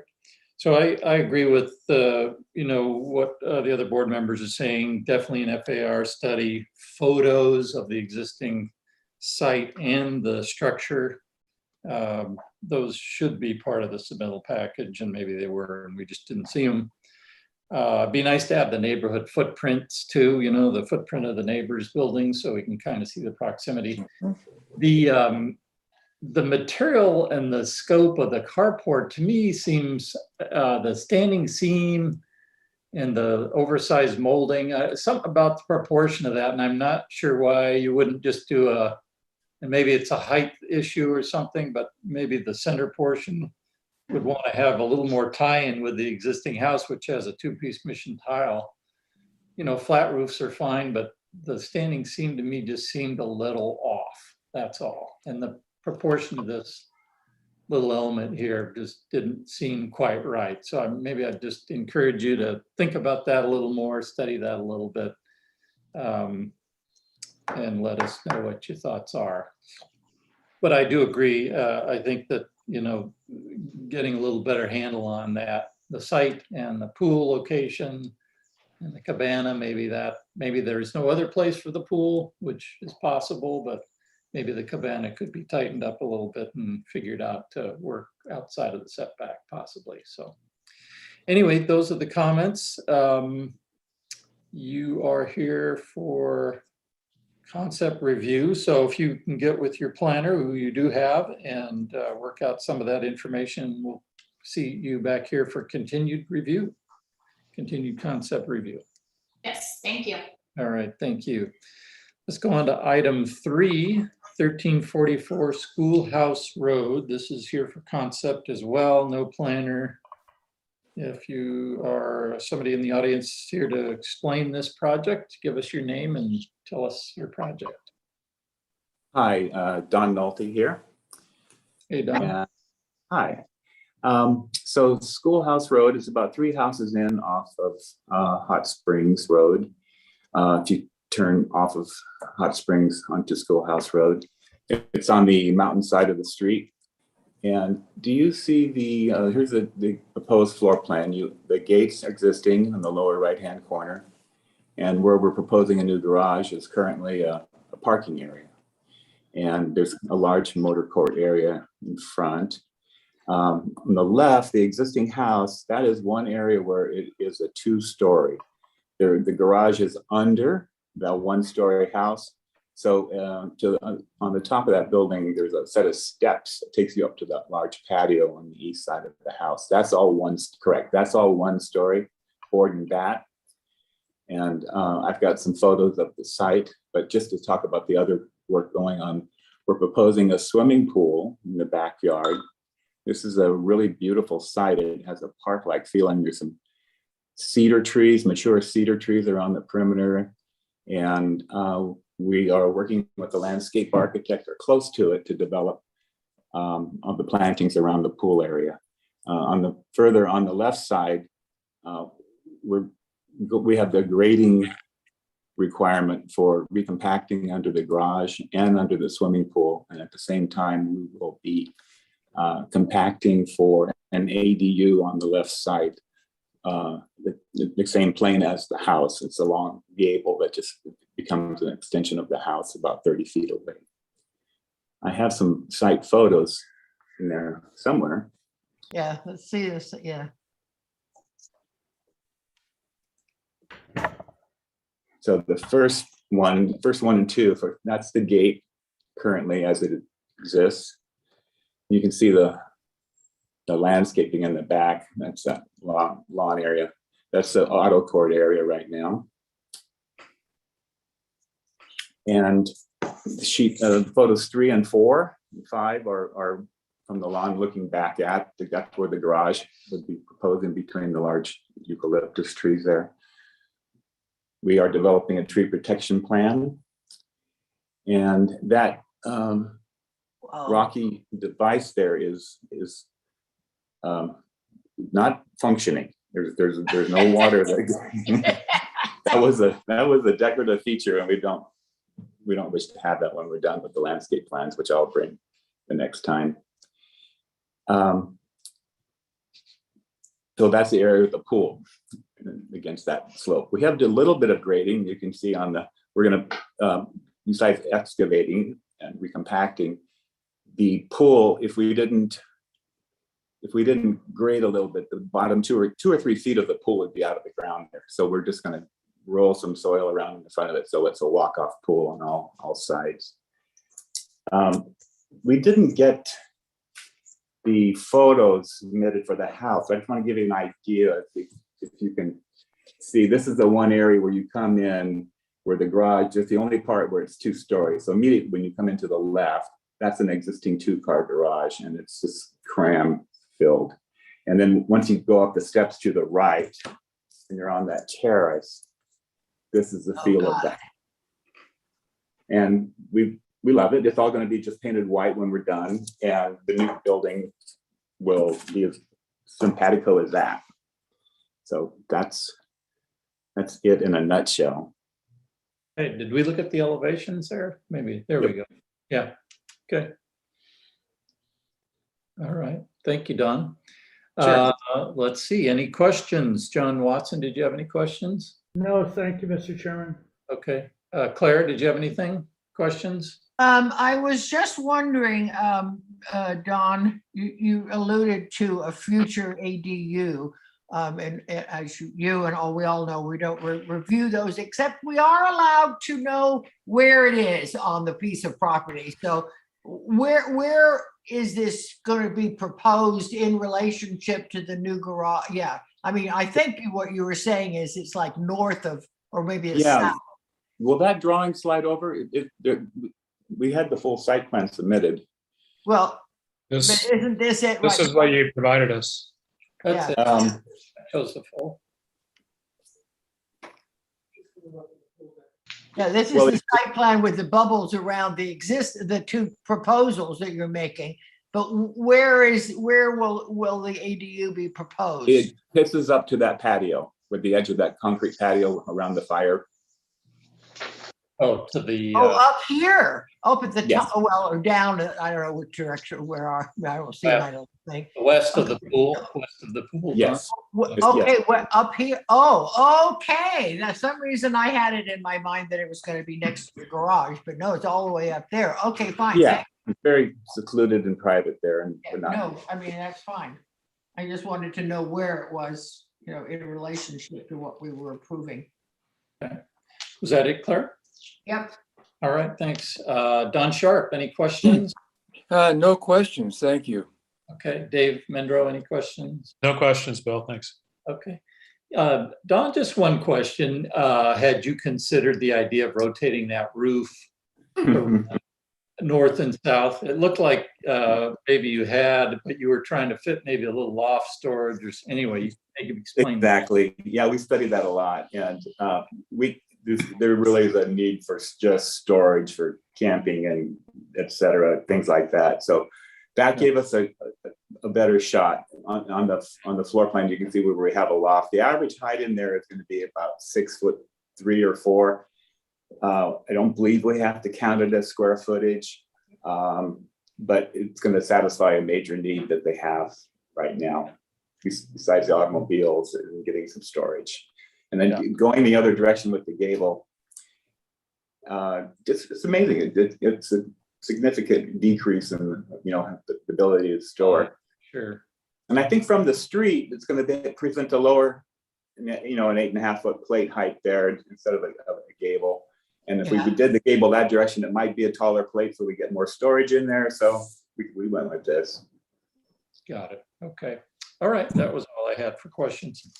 All right. Let's go to public comment. Is there anyone in the audience that'd like to speak to this item 3, 1344 Schoolhouse Road? I have nobody, no takers. Okay. All right. We'll close public comment. We'll go to board members' comments. John Watson, what are your thoughts on this? Well, I think it's a nice project, and I don't really have any architectural comments. I do have one on that storage. Don, I'm not convinced. If there's an earthquake, we have some cars that have some very heavy items that have just crashed down on them. And if you put up small walls, I think it starts getting almost impossible to get in there. And I'm also not convinced about the depth of those joists. I assume if you're going to do a good job, it's 200 pound per square foot loading.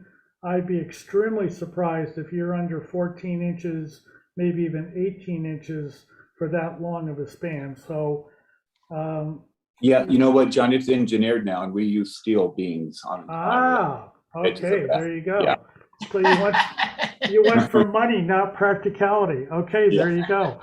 But architecturally, exterior, yeah, I think it's higher than it could be, but are you under the? Yes, we're at the peak, it's 18, so we're significantly lower on the. Well, 18 is probably, Kimberly, what is the maximum height on an accessory building? The maximum height is 16 feet. If you have a roof pitch of 4 and 12 or steeper, you get an additional 3 feet. Okay, so they're in there. Very good. Thank you, Mr. Chairman. Okay, thank you, John. Don Sharp, what are your comments? Well, my first thought was that as we've discussed, the ridge should be going the other way. And my thought is that it's more practical to put a small addition onto the garage to help break it down a little and provide storage on the ground floor rather than having to haul stuff up and down to the garage with no stairs and so forth. So I will leave this in Don's good hands, but it just seems like you're fighting more obstacles than you have to. Thank you. All right, thank you, Don. Claire, what are your comments? I have no comments. I think that the architect has given a presentation of what they and their applicant want, and it looks really good to me. So I have no problem. Okay, thank you, Claire. Dave Mindro, what are your comments? I'm actually familiar with this property, and I think the design, the placement on the site, the mass bulk and scale, and the detailing are all very appropriate for this site, and I can support the project. Okay, thank you, Dave. I'm kind of mixed too. I like Don. I mean, my gut would be to turn the roof the other way. I'm okay with this direction for purposes that you've talked about. So I'm okay, but if it was away, maybe you could make the plate a little higher and drop a floor loft below the plate and still get the same amount of storage with the roof run the other direction. Maybe that's a way to do it. That's I don't. what they want. Yeah. So anyway, I'm fine with it this way. Just some comments. Okay, well, good. Well, then, Mr. Chairman, yes. Mr. Chairman, preliminary final, I think, at the full board, because he did not give us any ideas about the landscaping around the pool. Had he done that, I think we might have been able to do preliminary final on consent. I don't know how other members feel, and I thought I'd just put it out there. Well, I think I think you're accurate. I think it needs to come back for a preliminary. Final approval. I think saying preliminary final to the full board, I think is what I would vote for. Is anybody feel any? I agree. Okay. I agree. We submitted for our LUP, so we're in the works for that. So hope to see you soon. Okay. You've gotten farther today than anyone else before you. I noticed. Yeah, by a long shot. Thanks, Don. Okay, thank you. Hey, I'm going to turn this one over to you, John. You're on deck because this is our project. So I'm going to. Yes, for the record, Bill Wolf is the architect for the next project. So I have been asked to chair item number 4, 1120 Hill Road. Is there an applicant here, please? Yes, John, I'm right here. Okay, very good. And we do have a memo. Okay, so planner comments, location in rear setback, section, this is in the coastal zone. So section 35-210 of Article 2 allows for accessory structures to be located in the rear setback, provided that they are located no closer than 10 feet to the principal structure, principal residence here. They do not exceed a height of 12 feet, and the cumulative footprint of all accessory structures occupies no more than 30% of the required rear yard. So with that, Joaquin, can you go ahead and make a presentation to us, please? Actually, John, I think there's more. Oh, excuse me. Normally, if the garage were attached to the main residence, thank you, David, a variable setback could be applied to the project subject to 35-71.8. However, one of the requirements of this section is that no portion of the building used for dwelling purposes shall be closer than 15 feet to the rear line of the lot. The site does not allow sufficient space in the rear to accommodate this separation between the rear lot line and the new garage unless the garage size was reduced, thus becoming too narrow for a car space. Therefore, the applicant has elected to detach the garage from the main residence and apply the provisions of 35-210 instead. Now may I go on, David? Yes. Very good, thank you. So Joaquin, can you, do you have photos? Could we start with those? Absolutely. Thank you. Let's see. There we go. Good afternoon, members of the board. This is a project that we did see a little while back regarding our proposed garage structure. I'll just kind of go over this photograph right here. What we're proposing to do is put a detached garage on the north side of the property there, as you can see on the site plan. Up in the large aerial vicinity map photograph, that tree is not there, that shows there. It's that a date palm that shows there, but that's the location of where this proposed structure is being proposed. There was concern about the location of this structure to the property line and the setbacks and how close it was to the property line. So what we did is we spoke with our planner and reviewed the code specifically in the coastal zone and made sure that we were 100% certain on how this was applicable to the site here. And so if as you mentioned, John, if the structure is detached, or let's start with attached, we needed to maintain a 15-foot setback from the rear property line, which made the garage structure less than 10. I mean, 10 feet would be the maximum outside to outside dimension. And so if we wanted to detach it in order to get the garage structure we're proposing. In addition to this P1.0, we also put together a P1.2 sheet, which is a second sheet that has got additional photographs. Now in this here, it shows the landscaping. You see the yellow hatch on the aerial vicinity map to the furthest north part. There's like an opaque yellow hatch area. That's a 25-foot area. And right there it says parcel 2 easement. The property has the northern property to our property. There's a 25-foot easement that exists that can only be used for ingress and egress and landscaping. There's no structure that can be proposed or constructed in that with this particular easement. And you could see the photographs to the left of that aerial photograph that I have there. The landscaping that currently exists to the fence line that is bordering that easement and our property. The easement is shown right here, and you see the driveway that's located between our property. And this might be a good photograph in the middle to see right across the way. You see that 2-story structure. I wanted to mention a little bit about the neighborhood compatibility. Currently, our neighborhood has a driveway that serves 4 properties. This driveway you see here, where that's easement, is one of the 4 properties being served by this short driveway off of Hill Road. But that property across the street currently is up to the property line as well.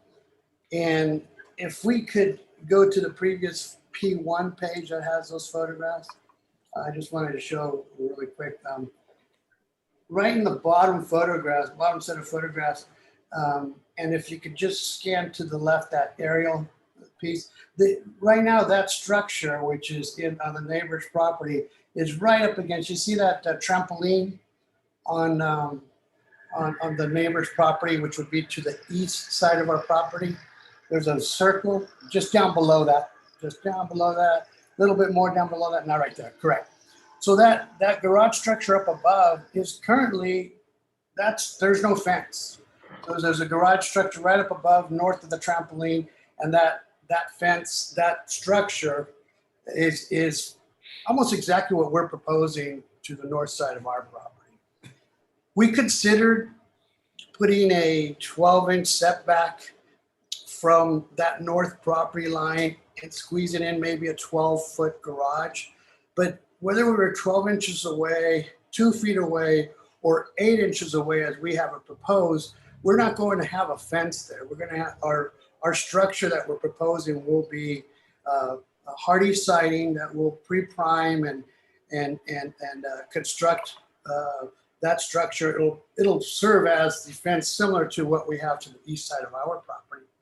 And we have reviewed this proposal with our neighbors, the neighbors to the north, and they are supportive of what we're proposing because currently the community has similar style proposals.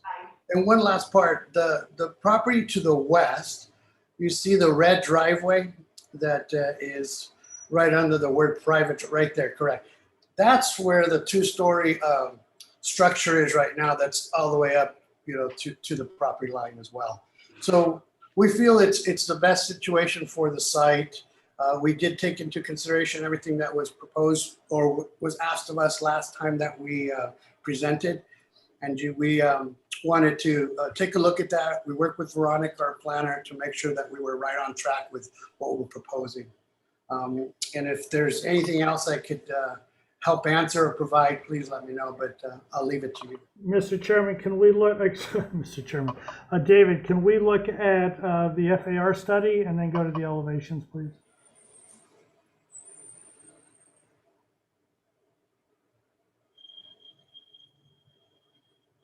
So you're below 100, great. And David, if you want to just go through the site plan, he's already done it in photographs, and then end us up at the elevations, I think. Absolutely. Yeah, there's right here on this site plan, John, thank you for sharing that. I show in the yellow hatch right there, that 25-foot easement that is only, it states right there, it's a road pipelines and a common use easement, but it's going to, no structure can be proposed there. And I'm sorry, you can only see the small little 8-inch number, but that's the distance we're proposing this structure from the property line, 8 inches away there. And all else conforms to the setbacks as per 35-210 coastal zone.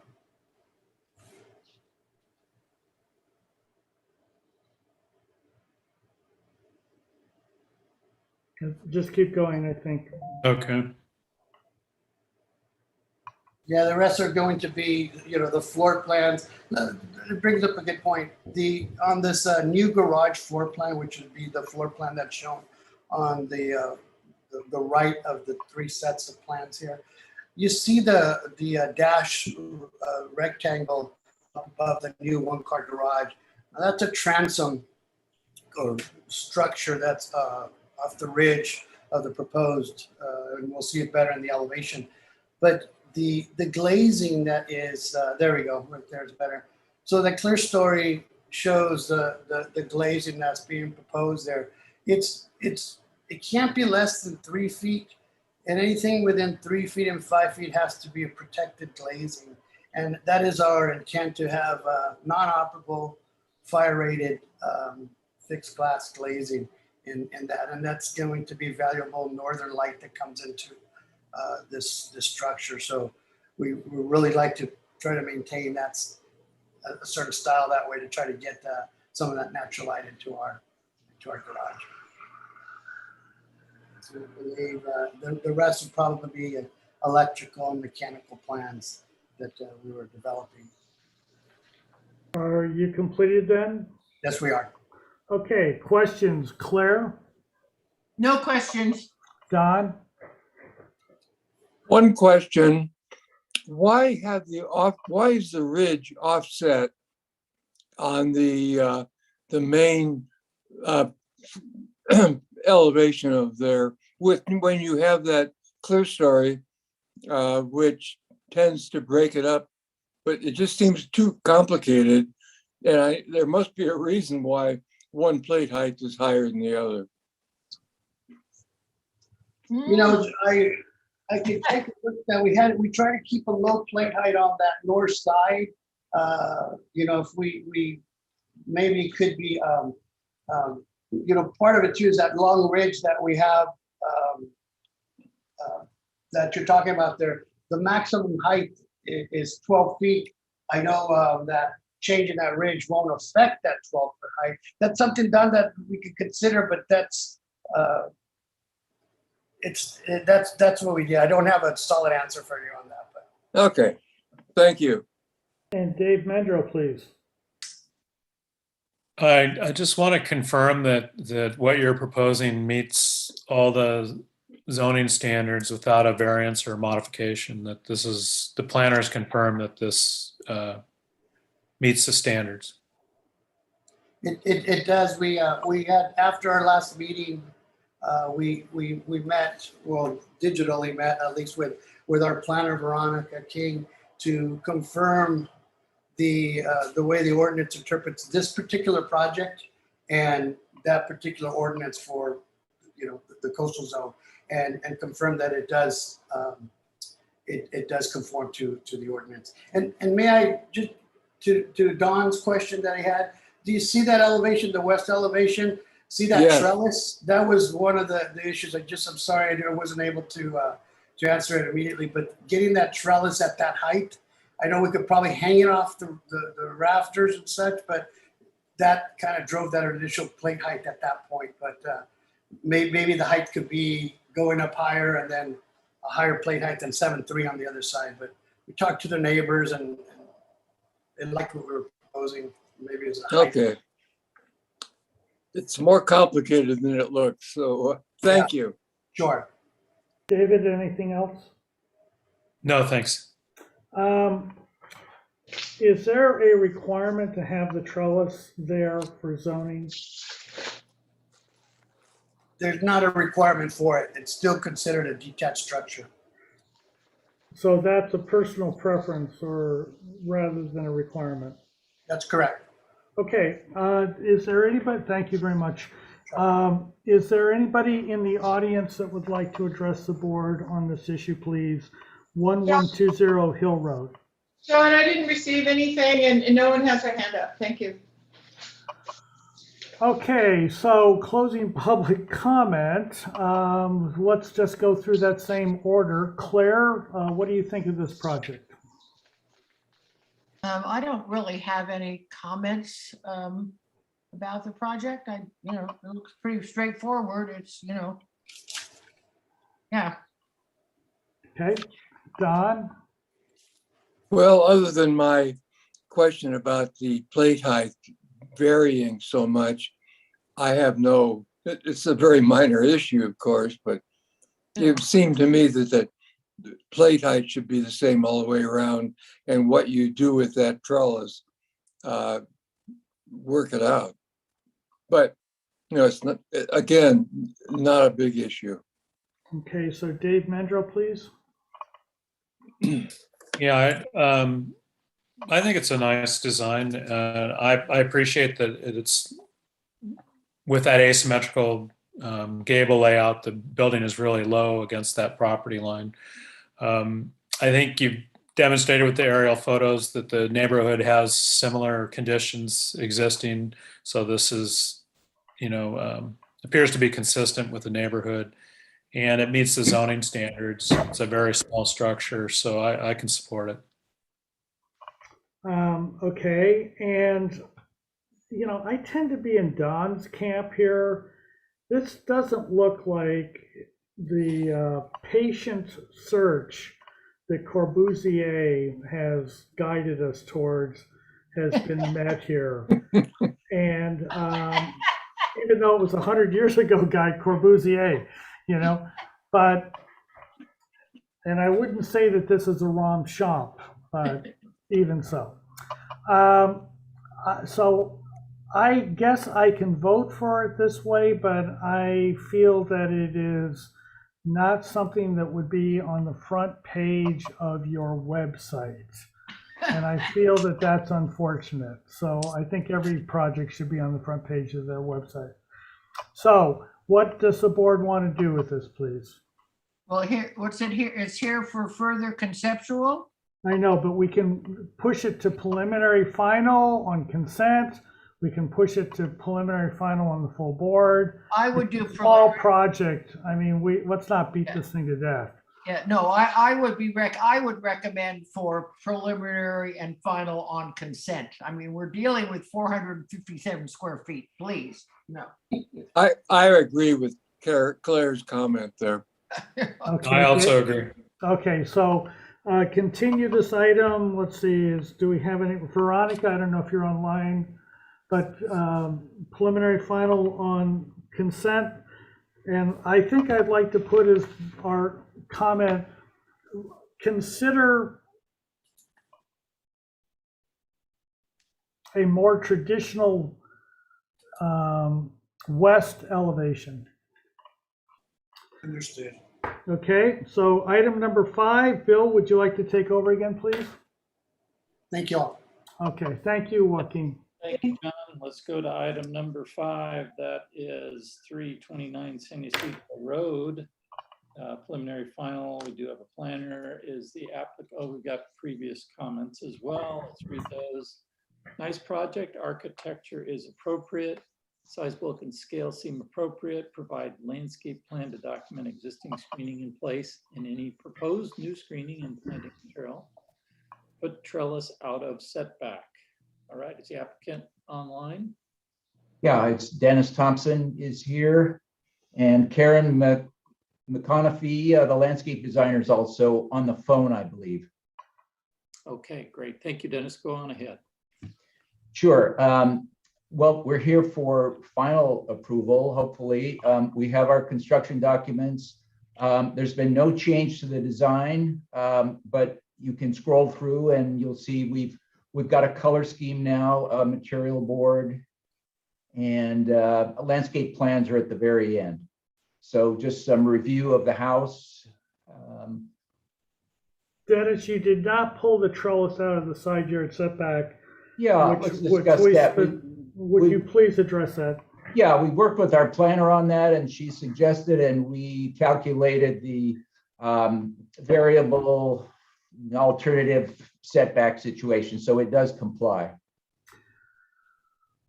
It meets the minimum requirements. The question is, does it meet the aesthetics? And that's what, and privacy of the neighborhood. David, I'm sorry, Bill, sorry for taking over. Could you show us a Google Earth of this, or a Google Maps or something, so we can see how close that is to the neighbors, please? I recognize that it's an existing patio, Dennis, in this conversation. No, I appreciate you, John, stepping in because I think that's probably the only area of concern at this Yeah, point. I think so too. We can't even see it. Oh. Yeah. Got a bunch of green space in between you and I got a lot of You green know, space. it's the Montecito Union School. Oh, okay. I don't Really? think we are impinging on their On their open peace and space. quiet. Oh, yeah. No, I don't think we're, yeah. Oh, okay. Very good. All right. Okay. Do you want to show us anything else that's new and different? I guess the landscape, did we look at that already? No. We're getting to it. Okay. I'm just going to go through the set so everybody sees it as we get there. All right. Thanks. Two areas of addition are at the ends. Here's the color scheme. From that pale gray, we're changing to a darker gray with all white trim and windows. And it's the classic weathered wood, all new roofing.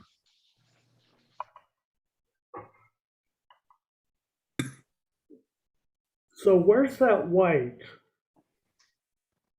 The white is the trim around the windows, the trellises, the fascias, the barge boards, all the wood. If you zoom in, Dave, you'll see the materials legend lists the, I can't read it from here, but the white color is wood beams and trim, doors and windows. And that's it. So is the actual color called pure white? No. So this is, so what is the actual color of the paint that you're using? SW7005. Yeah, I like that one.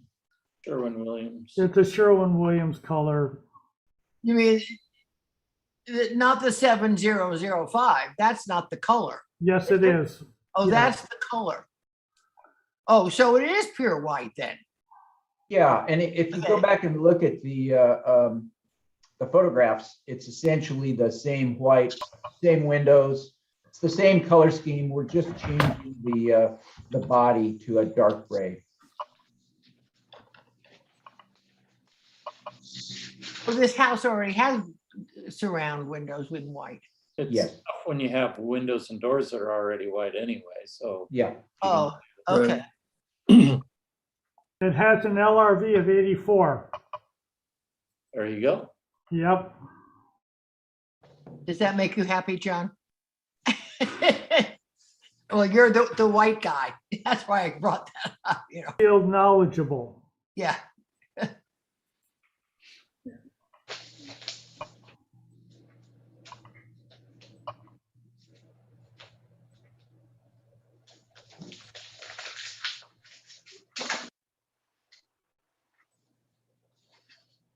Tell me if anyone wants to stop or slow down. All the details are matching existing. That's good to me. I'm just assuming, Dave, that John has looked at all these details. That's why I'm letting it. I have. Yeah, I know, that's the thing. That's kind of, so it's like, you know, at this I point, reviewed them as well. There we go. well, here's the landscape plan. Okay. Karen, are you on the line here?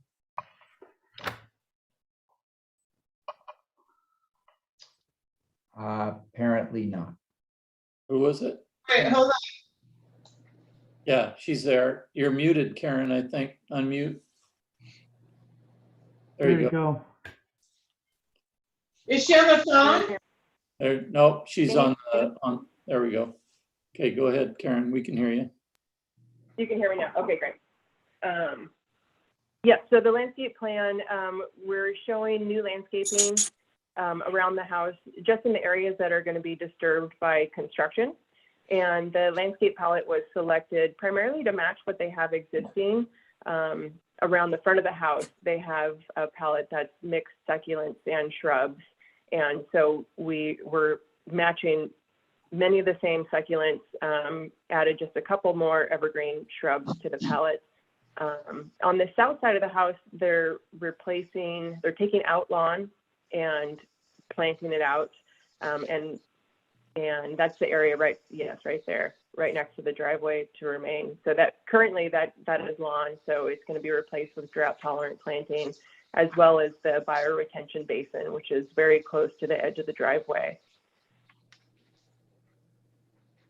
And they're maintaining existing screening and hedges all around the outside of the property. This property isn't visible from the street. There's an existing Ficus benjamina hedge on the west property line that's going to stay in place, and hedges on the other property lines. So those are the primary changes. Up on the north side of the house, there's a patio that's getting removed and the lawn is getting extended there. The lawn addition is less square footage than what's getting removed on the south side of the house. And then they're also adding some path lighting on the stepping stone pathway. How much lighting, please?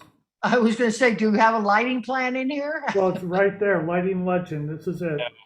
Oh, this is it. Yeah, that's the fixture, and it'll be a flat black finish to match other fixtures on the house. And there's lighting symbols on the planting plan.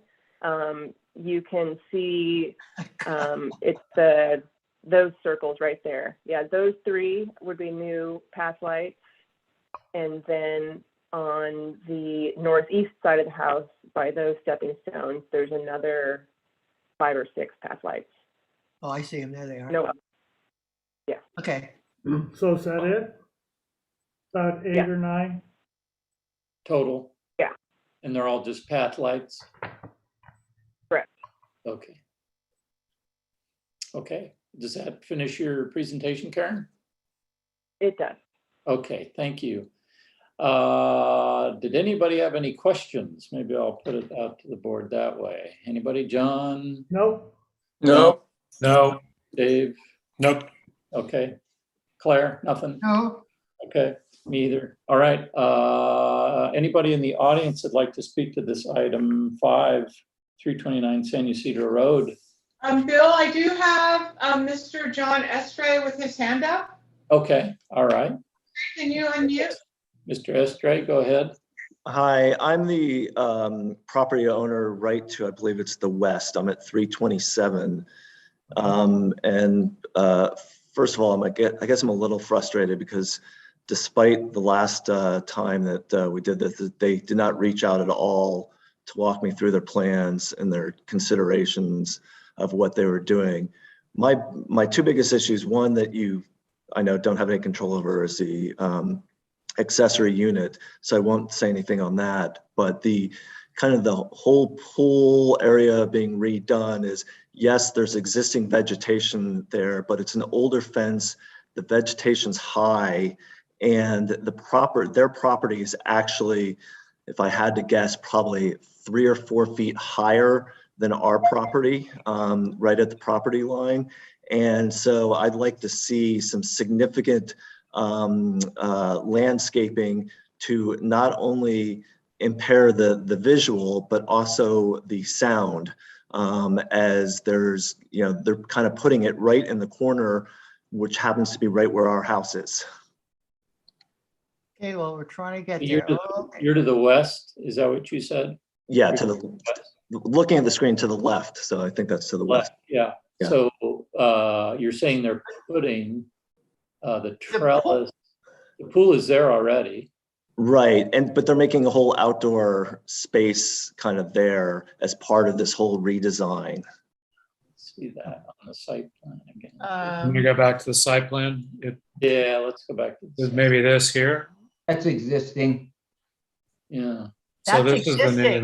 new. Okay.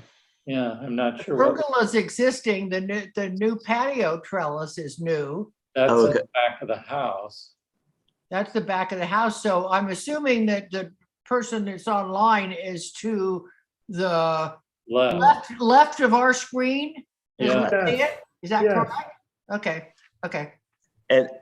And like I said, I haven't had a chance to review because despite the last time we all met, they didn't reach out and walk through any of this. And I didn't realize it had moved forward until I got the notification from you all. I don't think there's anything happening over in, Yeah. unless you can clarify, but anything happening Yeah. to the west of the pool at all? You're taking a guest house away, but nothing to the west of the pool, is that correct? That's Dennis? correct. Yeah, okay. Okay. So I don't think there's anything in there, other than, Karen, I think you had mentioned is there new planting over there that's happening on that side? They're going to keep the existing planting, which there's about an 8-foot Ficus benjamina hedge, and then there's about 50-foot tall a cluster of eucalyptus that's going to stay as well, and one oak tree that's going to stay. That's So smaller. I don't see any impact to your property, as far as I can tell, unless somebody else is seeing something. No, I'm not saying much. I know one of the trees on our side is, I think this is the older picture, is dead, but it's neither here nor there. Like I said, I hadn't had a chance to look through. I'm looking through this in real time right now with you all, so. Okay, yeah. So Well, Dennis, were you aware that the applicant was interested in having you chat with you? No, I think we were last, all together in February, and I don't believe I've heard from the neighbor since then. Okay. And would you be willing to reach out to him irrespective of the action we take today? I think that's a decision for the owners of my property to make. I don't think it's mine to make. Would you convey the interest of the neighbor to your client? Sure, I'll be glad to do that. Okay. And I don't have a particular problem. It's just, I didn't know where this process was, given the lack of communication, so. sure.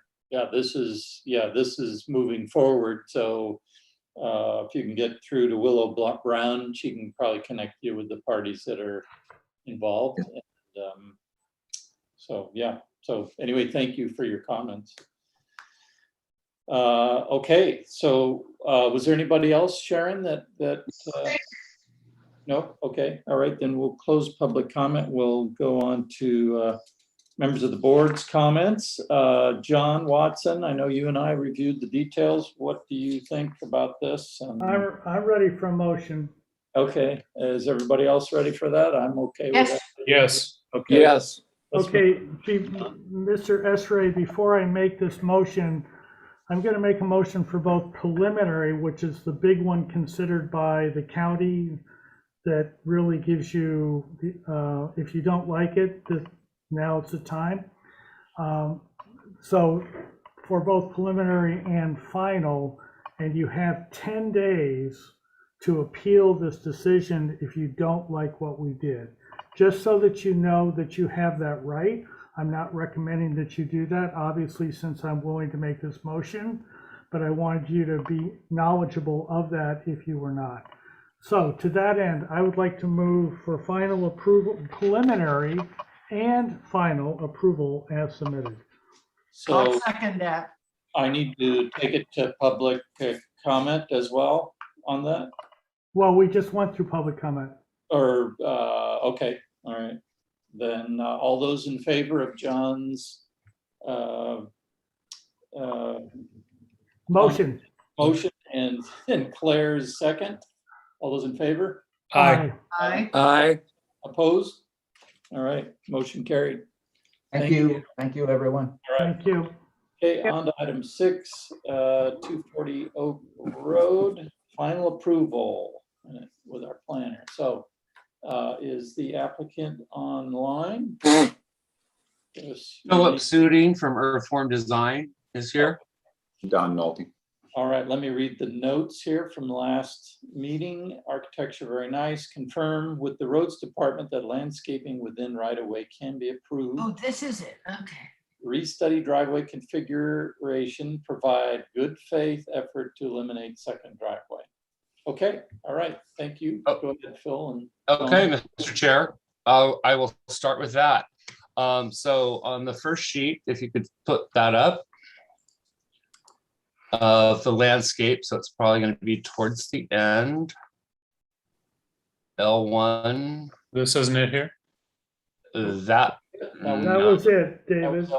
There you go. That's L1. Yep, there we go. All right, so we did consult with the roads department, and you can see on the left-hand side that we have all of what roads has mentioned to us. We included a decomposed granite pathway that's 5 foot wide along the roadway. We've also included the landscaping that they recommended, and all of the oak trees that we had proposed are outside of the right of way. They are inside of the property line wall. We have layers of planting, ground cover, shrubs, wall, and then oak trees behind the wall. This is the preferred plan showing the 2 driveways. This is supported by the neighbors. Believe you've received letters in the past from neighbors. This does reduce the parking that would be on the street. It's also consistent with the Montecito guidelines, the architectural historical elements of the project. Let's go to the next sheet, if you will. Not that one. There should be an options sheet. I'm sorry, say it again. There should be options sheet. I did not see that. There's a sheet with three designs, I believe. Yeah, it shows 3 designs. Is there another? Oh, is there another? Well, it's like, yeah, I don't. No, this is all we've got. So, okay. Do you see anything? Can I email that to someone? Mr. Chairman, I feel that without that, I will not be able to support it. If they've got it, I don't know what happened to it. I don't know if Kimberly and Sharon will permit us to look at it, but I would love to see it. Sure. Mr. Chair. Yes. May I email that to somebody? Yeah. Bill, to David. To Dave Mendrow, do you have his email? I have Dave Mender's email. I'm gonna 240 Oak, and I'm going to insert with me, please.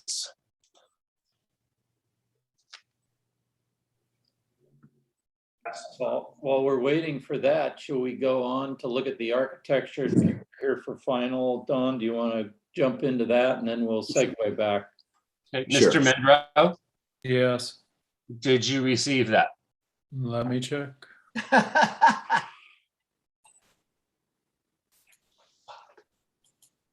Maybe it'll go faster.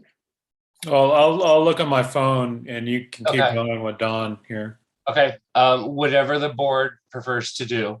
Mr. You Chair, have where 3 are we? options. Where are we? Aren't we in questions or present? No, we're still No, in we're in presentation. presentation, We're in Staker. presentation. Okay, that's kind Yes. of where I got kind of really confused, and I had some questions. Okay, I wanted to sorry, I confused you. I thought there was going to be. Oh, there it is. um, Here we go.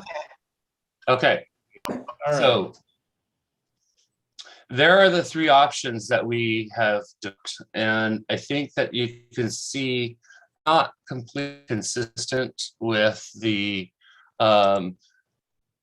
architecture. They crowd the front door. If you look specifically at option A, nobody in the neighborhood has supported a single drive option. This provides the least, option A provides the least amount of guest parking. So there's more parking on the street. The vehicular maneuverability is limited, including moving out of the garage. The arrival sequence is up against the front door. If you look at concept B, again, no letters of support for the single drive. It only provides 3 guest parking spaces.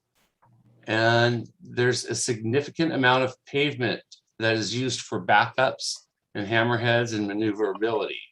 It also paves the area directly in front of the residents' front door. Option C, if I may continue. No, yeah, I was just gonna say, excuse me, Phil, Dave, could you superimpose or slide over that to show their proposal as well on the site plan? I think you'll have to go back and forth. You might be able to go smaller and. Well, it doesn't really matter. I mean, they're doing a presentation. Let them do the presentation. Then when we can go back to doing question about what their presentation is. Thank you, Ms. Godstinker. I mean, it just kind of, it gets really crazy when we sort of. So just- again, if I may continue, we look at option C. There's only 3 guest parking. It does not respect the quality of a arrival sequence at all. Basically, you're pulling into the side of the front door in the garage. Let's go back to the dual drive option. And I want to point out that the dual drive option, there you are, enlarge that if you would, Mr. Mendro. That uses actually less of the Montecito Water District's water. We have more paving, and our paving is proposed to be a natural material, something in the neighborhood of chip seal that blends into the environment.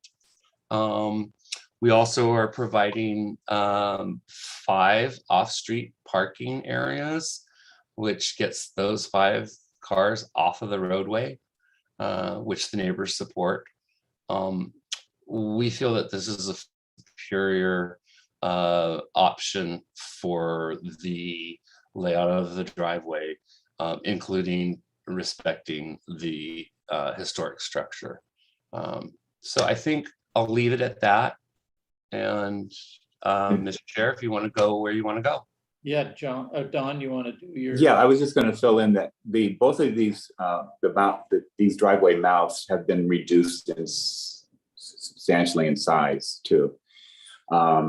They were flared out, and we think there's going to be a major. I mean, like one the owners will use primarily, and coming from the direction from down Coast Village Road. So those were flared out much wider. So we've got more landscaping even on the front of the street now. And yes.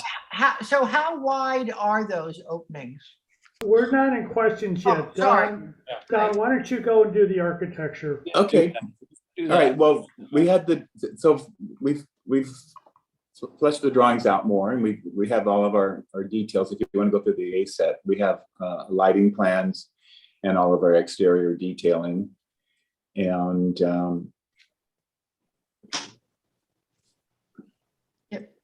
I'm sorry.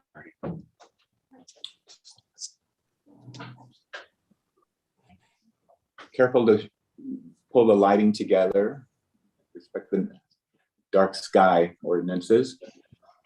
And we have a color board on the front sheet.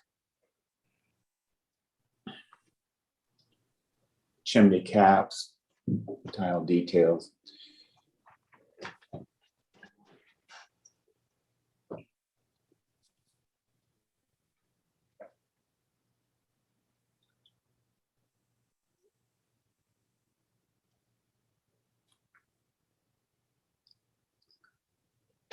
Will those be gas lamps, Don?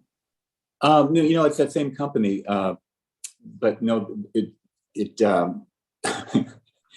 I have to commit to it? I mean, I would like to, but that's at least some of them. But Bevelil makes these for us, electric or gas. Got it. And electric, the element is up in the hood? That's a solid hood, yeah, the truncated top of that. You said the materials are on the first page? Yeah, the color board should be on, they're at the bottom of the left of the photograph. Again, we're gonna, sorry. Let me see if I can get to that. We just have the plaster color and it's a two-colored. Oh, right there, okay. No shutters? The shutters will go in with that Baltic Sea. The shutters that are existing there now, and where we have a few others on our elevations, but we're going to, that two-story section is the one that's being hopefully moved if it survives, but we'll be reconstructing or moving it. And the roof tile, you got new and old. What are you going to do about that? We're going to make it all one kind. We're going to replace that roof. I don't think it's. So this drawing is incorrect. The tile. Where? How so? Existing tile roof to remain. Top drawing. I think the note could have been more clear. It's existing tile roof, but that's going to come off when the building gets moved. If it survives, great, but I don't expect it to. Okay. Yeah, we'll use an aged tile, and or one that appears, so it's not going to be a shiny red new tile building. All right, does that complete your presentation? Yes. Okay, great, thank you. Let's go to questions. Claire, you were anxious with some questions. You go ahead. Oh, God, now where's the question? Oh, okay, here, well, and this is, the questions are revolving specifically around that we're here for final approval. And I saw the landscape plan somewhere in the package, but I did not see a lighting plan, nor did I see, and it may be that I just couldn't read them because it's so small, but have you done your WheeLock calcs and all of that stuff? Mr. Chair? Yes, go ahead, Phil. In answer to that question, Ms. Bodstinker, no, we haven't done the Muello calculations nor an irrigation plan because we weren't sure which drive layout option. That doesn't, yeah, that's fine. That's fine. You just haven't done them. The answer to my question, your question is no, we have not done the Muello. Okay, fine. So that I just wanted to, because you're agendized for final. So I understand that. And Yeah. that's at the discretion of the planner. I believe Ms. Knoll is online. well, no, I mean, for me, I can't vote for final for something when I don't have the. Claire, that's a comment. Do you have questions, please? Yeah. That's all. Those were my questions, is that the plan wasn't. Thank you, Ms. up to Bodstinker. where it needed to be. All right, thank you, Claire. John, do you have any questions? I do. Don, I don't care, Phil or Don. Don represented that the width of the driveways had been reduced from the last time we saw it. Can you get into the nitty-gritty on that, please? Or not the entry gates and the entry drive, please. That's what I'm interested in. Yeah, they were 2 feet wider than they needed to be, or maybe 18, 20 inches wider than they needed to be, and they flared a much larger radius. Okay. So yes, so we put there's exactly the same amount of paving in this proposal as the last proposal, but there is a little more flexibility in getting some two-way movement in this current plan. And that there's an open lane between these two rows of parking. So whatever we added there, we took out of paving that's on the street side. So if you're going to have two gates, I wanted them absolutely minimized, just to meet the minimum fire department requirement, which is just a 14 width. 14, perfect. Yes. Okay, so let me ask you this question. Does the Montecito Fire Department require 2 entrances? Obviously not, if you're able to show us one. And if that's true, then could the north gate be 10 feet, not 14, or 8 feet? I know that's probably too small, but you know where I'm going. Definitely smaller, definitely more diminutive, etc. Is that legally possible? Is that aesthetically possible? Please. I imagine we're coming back for final landscape I can Yes, research you are. that. I guarantee that. I guarantee you're coming back. And we will meet with the fire department. Mr. Chair. I'm my client. Yes. If I may interrupt Mr. Nolte, Mr. Chair. It is our understanding that both of those gates have to be 14 feet wide. I did investigate reducing the northern gate in width, and it was not allowed. Fire department? The fire department vis-a-vis the owner of the property. No, wait a minute, hold it. Please explain that last sentence. The fire department vis-a-vis the fire department through the owner of the property has said that they do not want that gate less than 14 feet. But they're willing to have it be eliminated. That I don't know, Mr. Watson. Because nobody knows whether or not a single gate solution is available from the fire department? Is that Well, what Mr. Watson, what I do know is that the fire department has stated that they will not be fighting a fire on this structure from inside either one of those gates or a single gate. They will be Oh, fighting. they're close enough, they don't need it, John. They Right. will- No, I know that. That's why. Okay, Phil, thank you. I think you gave me the answer. And Don, thank you very much. Those are all the questions I have, Mr. Chairman. All right, thank you, John. Don Sharp, your questions? I have no further questions. Thank you. All right, very good. Dave Mendro, did you have any questions? No questions, Bill. Thanks. I have a question. I don't know, again, if it's Phil's answer, Don. What's the driveway material? Have you looked at alternative materials and changing materials? And since fire department doesn't go in there, can you do pavers, gravel, chip seal, concrete? What's the plan?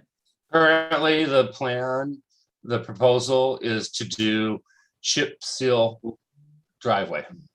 The whole thing?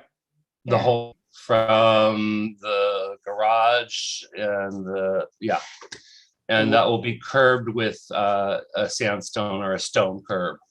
And is county okay with you taking chip seal out to their paved edge too, or do they make you do paving? Phil, I think we maybe could pick up the pedestrian path and have some cobbles in that area so that you can knock some of that gravel off the wheels before they get onto the street. Yeah. I did coordinate this proposal and this plan with the roads department, and yes, they are in agreement that the chip seal can come out beyond the property line, as long as it does not enter into the travel way, and that travel way is outlined or is hatched with that light gray pattern.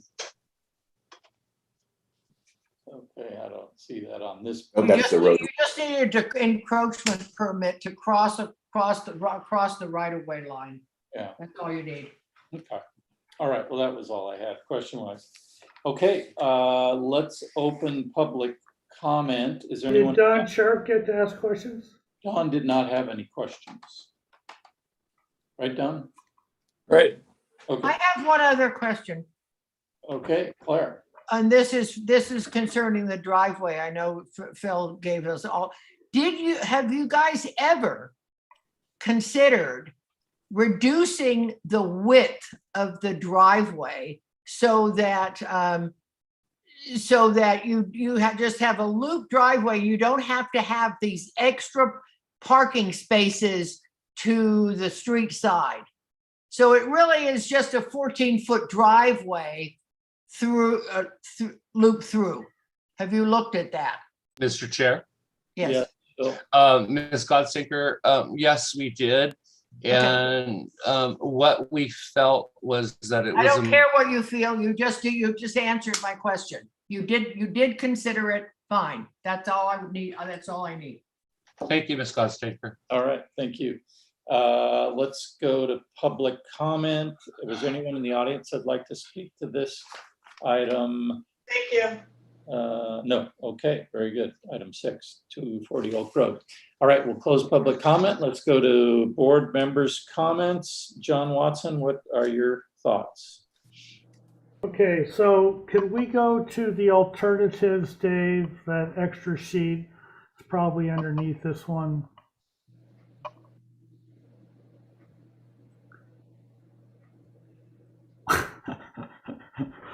Ashley, Mr. Yeah, there you go. Okay. Found it. Thank you. Okay, so option A is not particularly, doesn't really work in any respect. And I want to note that it's only one driveway that you're showing, which we asked for, but I would have thought you would have checked with the fire department prior to bringing it. But if you didn't, you didn't. Option number 2, I think is workable, but your comment about its presentation of bringing cars right to the front door is well taken, and I think doesn't really present a proper entrance to the architecture that you have been presenting to us. Option number C is the one that I thought should have been shown at some point, and in my mind is still up for grabs. So my particular feeling is A and B, no matter what, are gone, and C is a maybe. Now, can we go back to the other sheet, please, David? But thank you very much for having A and B. I don't mind having things that are just completely unworkable, because it shows that they're unworkable. So that kind of concludes that. So David, I'm looking for it, John. I know. lost it. And while he's doing that, I wanted to say again that David does a remarkable job here, and I want to honor that statement. He is Oh, don't jinx it. just really excellent work here. Okay, so I am not in favor of a 2-driveway solution. But having said that, I've been on the board now for over 8 years. I've been on ABR back in the city. I have seen a number of and the fire department has declared that they're not coming through these gates with a truck, okay? So I am wondering if a design professional, not a homeowner that has an opinion that he's trying to get the fire department to concur with, if Don and or Phil could go and discuss with the owner how much the northern gate can be minimized. If it can get down somewhere around 10 feet, and Don, I don't know who's going to design the gate, but if you could make it diminutive, not of equal importance to the south gate, and pump up the south gate so that it does have some significance. This is a beautiful site. It's on a beautiful road. It's a beautiful house. It deserves a beautiful gate. That I would be willing to accept that if we can get gate B narrower and of a quieter presentation. The architecture, Don, as always, excellent job. Thank you. And I have really no comments whatsoever about the architecture. I approved the architecture in a second. It's just this whole driveway thing that obviously needs to come back, and we will chat whether or not that comes back to consent or the full board when we're done. Thank you, Mr. Chairman. I'm done. All right. Thank you, John. Don Sharp, what are your thoughts? Well, I agree totally with John's comments. I think to make the northern gate as narrow and diminutive as possible and beef up the presentation of the main gate is really a good solution. And I think we should all strive for that to happen. Thank you. All right, thank you, Don. Claire, what are your comments? Well, I would agree with that, because that then becomes not the entrance gate, but just more like the gardener's utility gate. And the exit. And the exit, and the way to exit. Well, or if the homeowner wants to come drive and gets into his driveway, he doesn't necessarily need to go in and out of that gate. but it's there. My problem here with this particular, don't have a problem having 2 gates. I have a problem with the amount of paving that's being proposed in the front of this house and that's why I brought it up earlier when I was in the wrong part of the presentation. I think this driveway should be narrowed. It doesn't need to be as wide. It can be, it can be much smaller in width if you take away these parking areas, right to where the oak trees are. I don't think you need that. I think that this is the presentation of the house is just a sea of asphalt. And I think it needs to be made smaller. And then the gate needs to be made smaller on the upper gate. And then we could probably work our way through to approve the project. That's my point of view about the driveway and all of it. I think the driveway is too wide. And I love the proposal of doing a smaller gate for the second entrance. All right, thank you, Claire. Dave Mendro, what are your comments? First, I just want to make sure that the driveway is chip seal, is my understanding, is proposed. Yes. Okay, because you said sea of asphalt. So first I want to acknowledge again what they are doing here. The constraints they're working within. They're preserving that oak grove, which I think is the highest priority. They're preserving a historic building. So the building is closer to the street than what would normally happen, but for good reason. To me, they've demonstrated that this is a good design proposal, that it benefits the neighborhood, gets parking off the street, the neighbors support it. I think they're adding significant screening. To my mind, this is a reasonable proposal. I don't quite understand why we get so hung up on 2 driveways when it's consistent with the neighborhood and it's working and it's got a lot of other benefits. So from my perspective, I can support the project and I think they've done a good job. All right, thank you, Dave. I tend to lean toward that direction too, as Dave mentioned. I'm fine with the 2.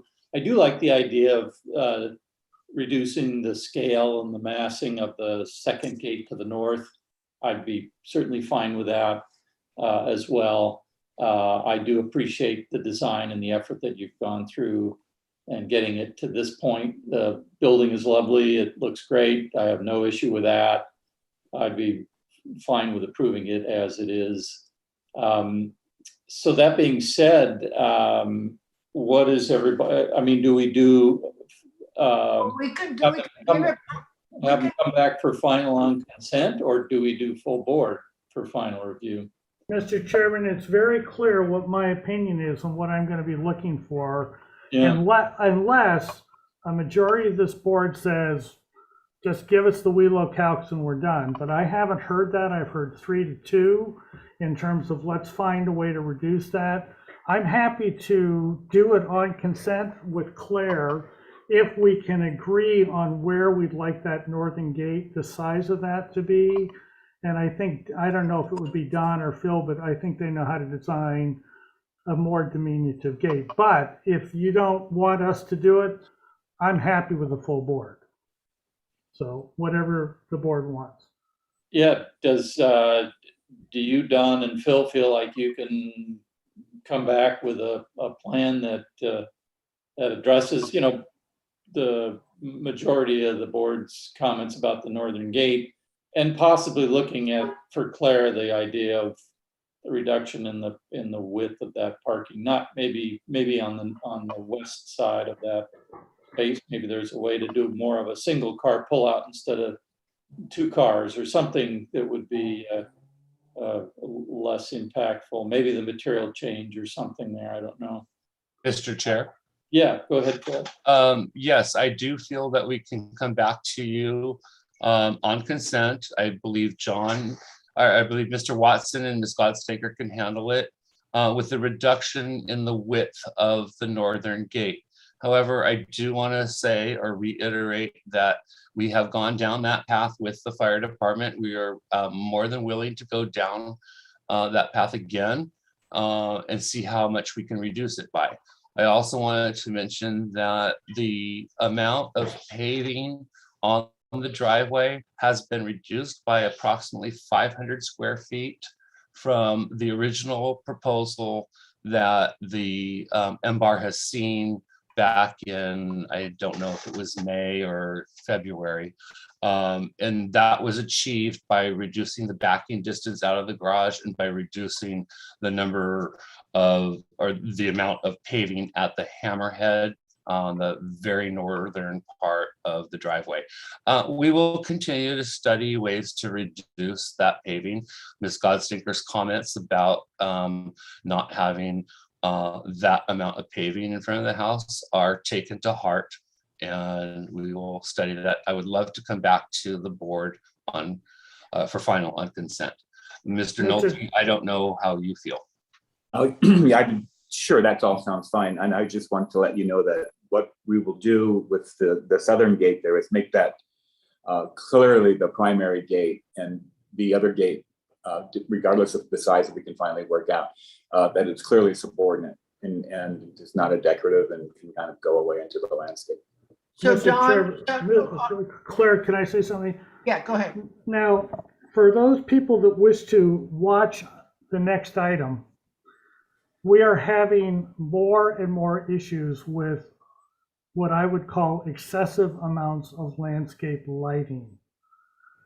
We have not done anything on this project, seen any proposal for landscape lighting. So what if you come in with 3 pathway lights, you're golden.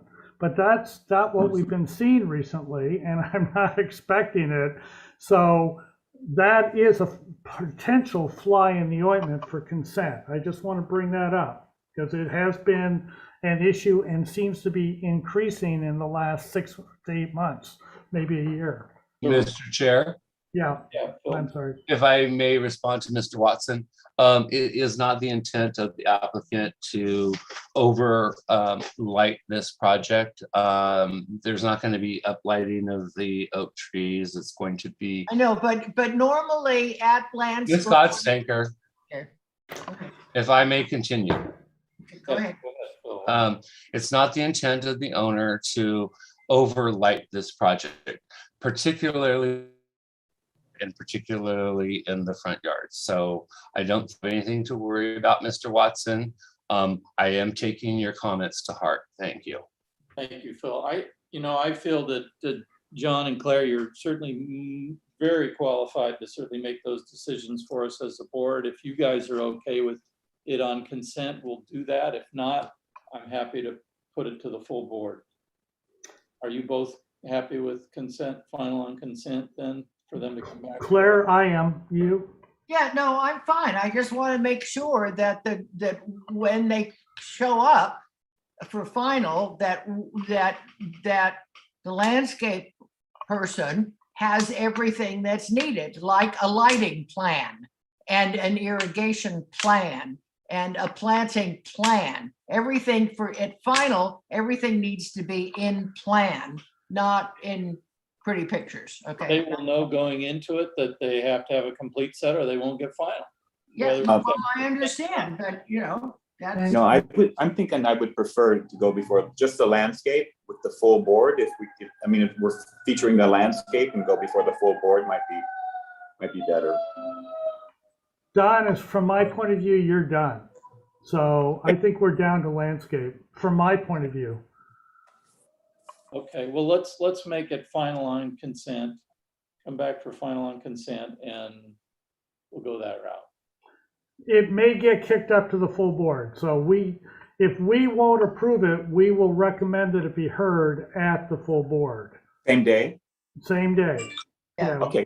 Okay. With that. And Mr. Chairman, with that, I'd like to move to continue this project to a future meeting with the applicant to continue studying the driveway and in particular to reduce the northern driveway gate to the maximum extent possible, maximum extent reasonable, and to come back with a full set of landscape plans, lighting, quantities, WELO, the whole 9 yards.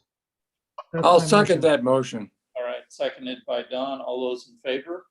Aye. Opposed? All right.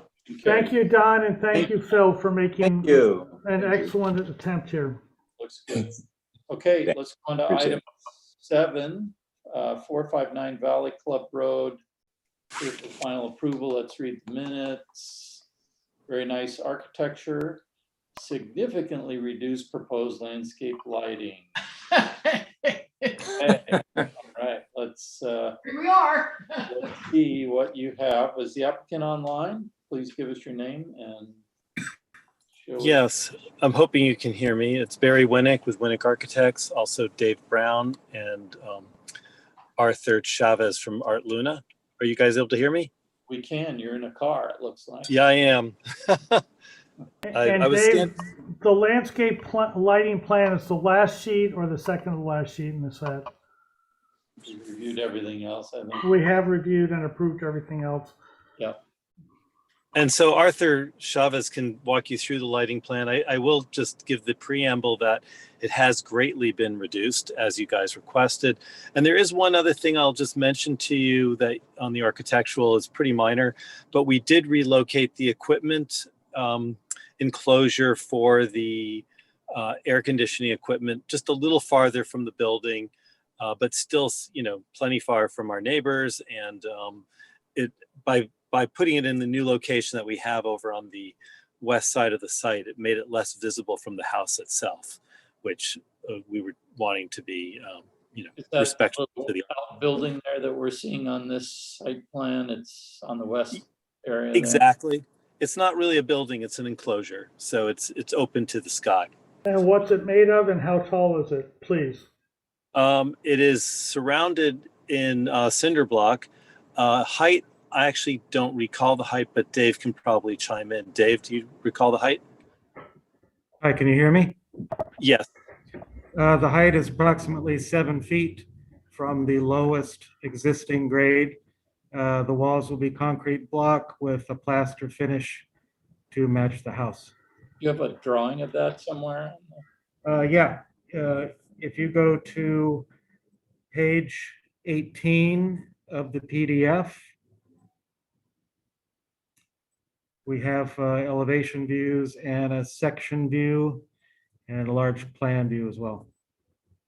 And by the way, this is the only other change other than the lighting changes from the last presentation. All right. What page is the lighting fixtures on? The Last one, last page. All right. Those are the fixtures, and then the placement's like page 41 or something. Yep. 41 or 43? 43. 43, right? Yeah. Okay. So hard to see all that. And Arthur, run line. What are the symbols? So maybe I'll just zoom in. The red symbols are the downlights, the blue symbols are the pathway lights. Okay, so these are really hard to see, but can you guys see these? No, I can see them. I can see them now. I can see them. And the approach has been, they were in every tree before and there were multiples, I think 3 per tree. Now they're in every other tree, as you can see, going up the driveway. So they're significantly reduced. And the wattage is? They're the same as they were last time. They're a very low watt. Again, Arthur, you may know it by heart, but we can go look at the detail. They're LED, very low output. Is that the one? That it? So I'm gonna 12 to zoom out. 15. So these are the downlights, I assume here. Yes, these are the downlights. 12 to 15 watts LED. Right. That's pretty high. That's I right. was gonna say, can't we get that number down? Yes, we can. Well, I will point out we weren't asked to change the wattage last time, so it will be on a full dimming system. Do we Obviously, know what wattage was before? it was the same. Mr. Chairman, or David, in the lower right-hand corner of the site plan, there's a symbol, that specifies the number of fixtures of each type, There you go. So we've 35 gone- and 23. Oh, excuse me, 36 and The 23. downlight quantity is down from 141 fixtures. To 36. Correct. Okay, does that conclude your presentation? And then we'll go to questions. Sure. Okay. John, do you have any questions? Questions? No. Okay. Claire, did you have any questions? No. Okay. Dawn Sharp, any questions? No, thank you. And Dave, any questions? No questions, Bill. Thanks. I have one question. Is that light fixture or that brand, is that FX or whoever, they're available in a lower wattage? Absolutely. Okay. All right. That was the only question I had. Okay, let's go to public comment. Is there anyone in the audience that'd like to speak to this item 7, 495 Valley Club Road? Sharon, anybody? No, nobody. No, okay. Thank you. Can I ask one question just before we go? Yeah. I don't care who answers it, who's ever knowledgeable. So the downlights, there are 32 of them, and you have about a 4-acre site, a little bit more than a 4-acre site. Is that correct? That's about correct. Which equals 8 fixtures per acre. Is that correct? Okay. Yeah. Okay, very good. Thank you. I just wanted to try to get our hands on that for the board. We don't have a standard, Barry, and we're kind of struggling with this. So 8 downlights per acre on this project. Yeah. Okay. Thank you, John. Thank you. Let's close public comment if I hadn't already, and we'll go to comments of the board. John, what are your comments? Well, if he's, I don't remember the term you used, Barry, but you said something like, we've reduced the numbers appreciably or something, and the word we used was significantly. I am not sure we're there, and we just are seeing significant amount of lighting coming into the community where we have always had a dark sky in the community. Dave, can we go to the driveway, please? I think I'm there, or do you want me to zoom No, in? zoom in on it, please. Yeah. Right, yeah, right. Okay, that's good. On other projects, out just a little tiny bit, please. You zoom out. He wants to look at the number of lights and where they are on the driveway. On that driveway, yeah. That's what I want to see too. So that's Yeah, I'm gonna have to zoom back out and do it That's again. fine. Do what you need to. You're doing an excellent job as always. God, it's just amazing. Oh, there you go. Okay, now zoom in. Yeah, perfect, Dave. Barry, on the projects that I've approved in the past, you'll see the entry gate up there on the top part of the site. I don't think I've ever approved 2 downlights directly across from each other, as an example. So that may seem like way too little light for you, but that's where we have been approving in the past, at least as far as I'm concerned. And then also in the courtyard, for instance, if we could go into there, you've got 2 lights in each of the trees. It's unclear to me exactly how much visibility there will be from the neighbors, which is really, at the end of the day, our concern. And this may be okay with the argument that could be made, if we don't have these lights, we're going to put on wall-mounted lights, which we have, at least to date, never really regulated. But those are my 2 areas that I saw, and I guess up here to the upper left-hand corner of the drawing, there's 3 lights right there in that tree, and then there's a tree just to the west. I'm not sure which way north is. I think it's to the north on this. Yeah, so it seems to me that you're close, but you're not quite where we have been trying to get. So Can I just ask you, we're in questions right now, correct? now we're in comments. Oh, I thought this was a question. Okay, because you've been engaging me in your conversation away, because I would appreciate if this could be a question. Okay. Because last time we came, we didn't have this kind of level of discourse. And when we proposed saying, well, we'll reduce them to one per tree, and we would keep them this wattage, it wasn't said, well, Barry, that won't be good enough. So I would rather, if you don't mind, I wouldn't mind a discourse, because we're trying to come back to you with what we thought you wanted. And I actually did use the word significant, and that is what's in your minutes.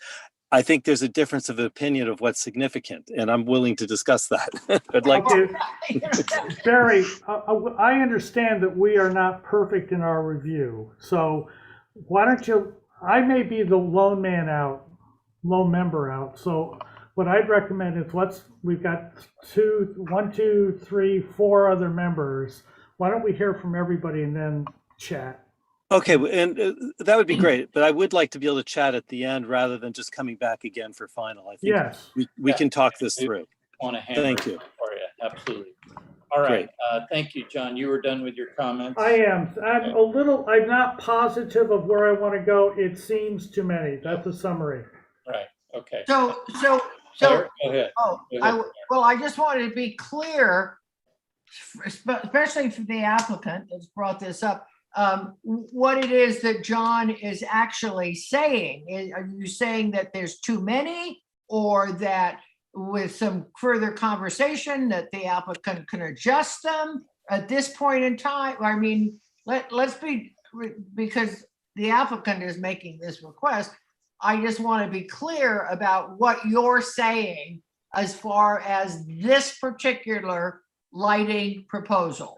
I would not vote for this proposal. I think it's too much, but I want to hear what other members of the board say. Got it. I am not the only guy here, everyone's got their opinion. Yeah, I understand, John, but I just wanted to get it all clear, because there seems to be a lot of people challenging things today. Claire, what are your comments, Claire? Well, what my comments are is that I really appreciate that the applicant has done what they've done by reducing the amount of lights from whatever huge number we had, and now it's getting in the realm of acceptability for me, except that I still don't quite get why we need to have 3 lights. Now, the lights that have been left in place, I mean, we've got 1, 2, 3, 4 trees on the west side that all have 3 lights in them. Why can't those be reduced? My recommendation would be to go down to a single light, or maybe 2 lights, on either side of the tree, not 3. And then, and inside the courtyard, you've got the down lights and down and the blues, why do you need so many more hanging lights? That's kind of, so I would be asking to look for some reduction. You could actually move them, and this is just off the top of my head, putting 1 light in each of those, which would then reduce the amount of lights by 2 or 4. I can't remember exactly what I counted, Then I have no problem with the 2 entrance lights, because you have no other entrance lights, as far as I can tell, up there at the beginning of the driveway. I don't know that I think every other needs to be. I think it needs to be more random. Those are my comments. Thank you, Claire. Don Sharp, what are your comments? Well, I must say I agree with Claire 100%. I think that it was well stated, and I appreciate certainly the amount of lighting that's been reduced so far, but I think it's still a bit more, as what Claire said. But let me say one more thing, not regarding this project. I've always felt that when the applicant comes forward and says the lighting, exterior lighting is on dimmers, I've always just sort of chuckled to myself because that really doesn't mean anything to me. Thank you. All right, thank you, Don. Dave Mendro, what are your comments? Well, first, I think I'd like to answer Barry's question. I think the intent of the board is to preserve the semi-rural character of Montecito and the dark skies, and we've had several projects like this that are more of a formal approach that, you're basically lighting the entire driveway, all the trees, all the courtyards. And from my perspective is totally inappropriate for Montecito and what our board is trying to preserve. So from my mind, there's way too many lights, and the wattage is really high on these too. So I would, for me to approve this plan, the lighting would need to become random instead of formal, and you're just lighting a few trees. I'm more concerned about the perimeter and less concerned about the courtyards within the building. I'd be a little more flexible there, but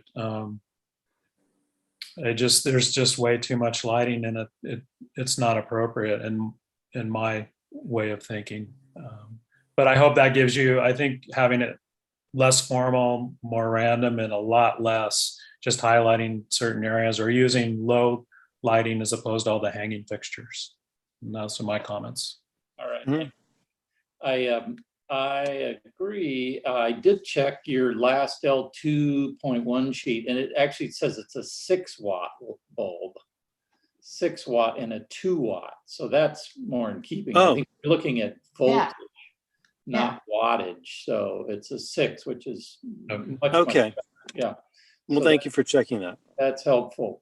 I do agree. I think Dave said it well. I think the perimeter lighting could be reduced a little, and I think you can scatter it, so that it does the task of getting you down the driveway, although that's going to be most likely in a car with headlights, so maybe you don't really need so much lighting there.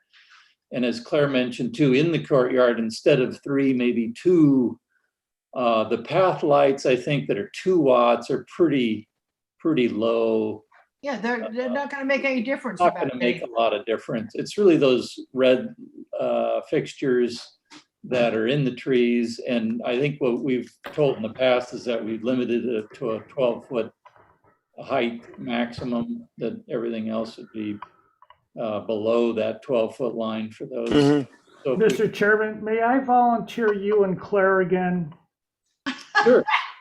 Is that okay? Sure, John, go ahead and volunteer. Barry, what we did last time on a project like this was we granted final approval with the planner in consultation with the chairman of this board, and he has asked Claire to be part of that, to work directly with the applicant to work out the final solution. And so you guys can sit down at a table, figure out which ones are going to get approved and not, and go forward. We can do it here, or it can work out probably better for everybody in someone's office. Would you accept that as a way to go forward? Yeah, I would. Thank you, John. Okay, so with that, I'm ready to make a motion. I don't know if others agree with that approach, but I agree. I'm okay with it. It's fine with me, John. Yeah, Dave. Don, Dave, okay? Yeah. Don? Yes. Okay, so what I'd like to do is to move for final approval with the planner to review with the chairman and anyone else that he wishes to bring into the discussion, as long as it's sub quorum, so we don't have a meeting, to review the quantities and wattages of the landscape plan and to make the determination that it's appropriate for Montecito. And I hope you guys sit down in someone's office and just kind of hash it out. And then I'd also like to ask that Claire and Bill begin working out some kind of a statement about how much lighting you guys are approving, so that we can start helping applicants get there more quickly. That was actually Don's suggestion last time. I thought it was an excellent suggestion. Yeah, So maybe it's a wattage per acre thing. something, I don't yeah. even know how, yeah, we'd have to look at all the examples and calculate that, I suppose. So that's my motion. I don't know if there's a second. I'll second it. Second by Don. All those in favor? Aye. Opposed? Okay.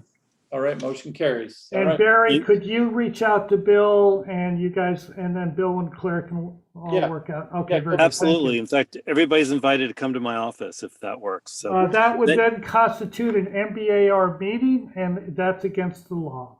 well, wait, when I say everybody, I thought just the three people. Okay. The planner, Planner's Bill. gotta be there. The easiest way last time was the planner sent me your revised proposed. I reviewed it, made comments, yay, or nay, whatever, and that's how we resolved it electronically. So. All right, that's fine. We'll do exactly that, and we'll include a narrative of our thinking of what the reductions we're making and why. So that's great. Thank you. Thank you, Barry. Very nice project. Yeah. Thank you. Thank you, Barry. Thanks, everyone. Bye-bye. Have comments, Sharon? Can I get who made the second, please? Don Sharp. Okay. All right. Mr. Chair, just to clarify for the record that the motion was to the lighting plan and not the landscape plan. I think it was just a misspeak. It was just the landscape lighting that we are going to be reviewing. Everything else was approved. Correct. Thank you. Okay. All right. Thank you, Barry. And this is for final, so it's Yeah. final with this. Yes. Yeah. Okay, Yeah, perfect. yeah, we're Thank giving you. final. You can move right ahead, but you need to actually come and talk to Bill and I. Okay, that's fair. Thank you, Claire. Thank you, Bill. Thank you, Thank Mr. you. Chair. Bye-bye. Let's go on to Bye. item 8, the 75 Eucalyptus Lane, further concept review. We had a site visit out there today. There was 3 of us,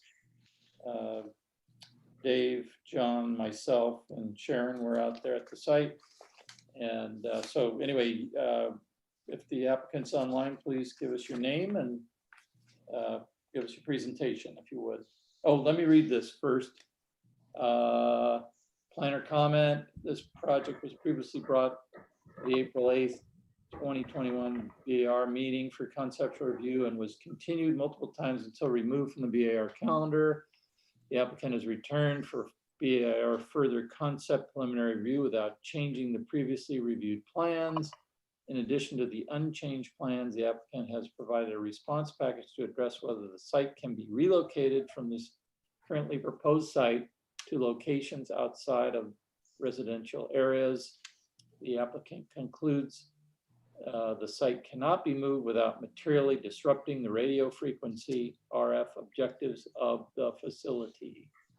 Is that it, Dave? Is there a second? I believe so. Bill, I'd like to say I also re-noticed the project. Okay. When did you do that, Chair? I did that 14 days before this meeting. 1,000 feet radius. And there was a sign out there I saw today, so as well. Okay, is the applicant online? Please introduce yourself and tell us your project. Yeah, good afternoon. This is Jerry Ambrose with Crown. As was mentioned by staff, we did provide an information packet to the board since our last meeting. It's about 15 pages. The first 12 pages or so deal with the legal aspects of how the small cells in the public right-of-way are regulated. And the essential conclusion is that local government review is really is limited to only the aesthetic appearance of the specific node or small cell being proposed. Any efforts to try to force a carrier to move a location, relocate a location, anything like that has been determined through case law. There's a lot of case law referenced in that letter. That would be sort of an effort, or it's perceived as an effort to prohibit the wireless services from being provided. Again, it's about 12 pages. Mr. Watson had asked for some detailed references. I found a few. Page 7, section 3, and page 11, section D are fairly concise discussions and case law, et cetera, regarding the local jurisdictions limitations on what the county can actually review and make decisions based on. Hopefully you've read all that already, but those are the two sections that I found for our discussion this morning. I read it, Jerry. Gotta read it twice. No lighting, at least. Hey, no lighting.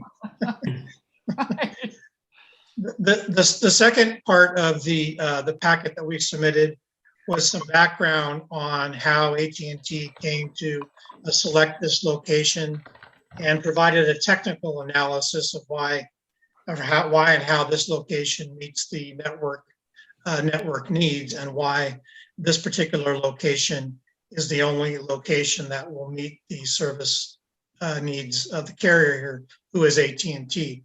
Now, since the county local government cannot make any type of decision based on this kind of what we call propagation analysis, this information is provided only as informational only for the board to review and get some understanding of how we came to select this particular location.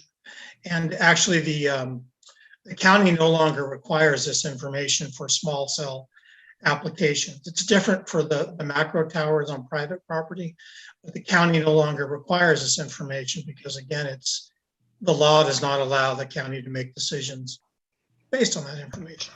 With that, I can answer any additional questions. Did you want to show us your two options too? Oh, I had sent an email to Sharon. I was hoping she'd be able to pull that up for us. We have the drawings here. Sorry, I've been sitting in this meeting for 3 hours. I'm not at my desk. I can go speak to Dave.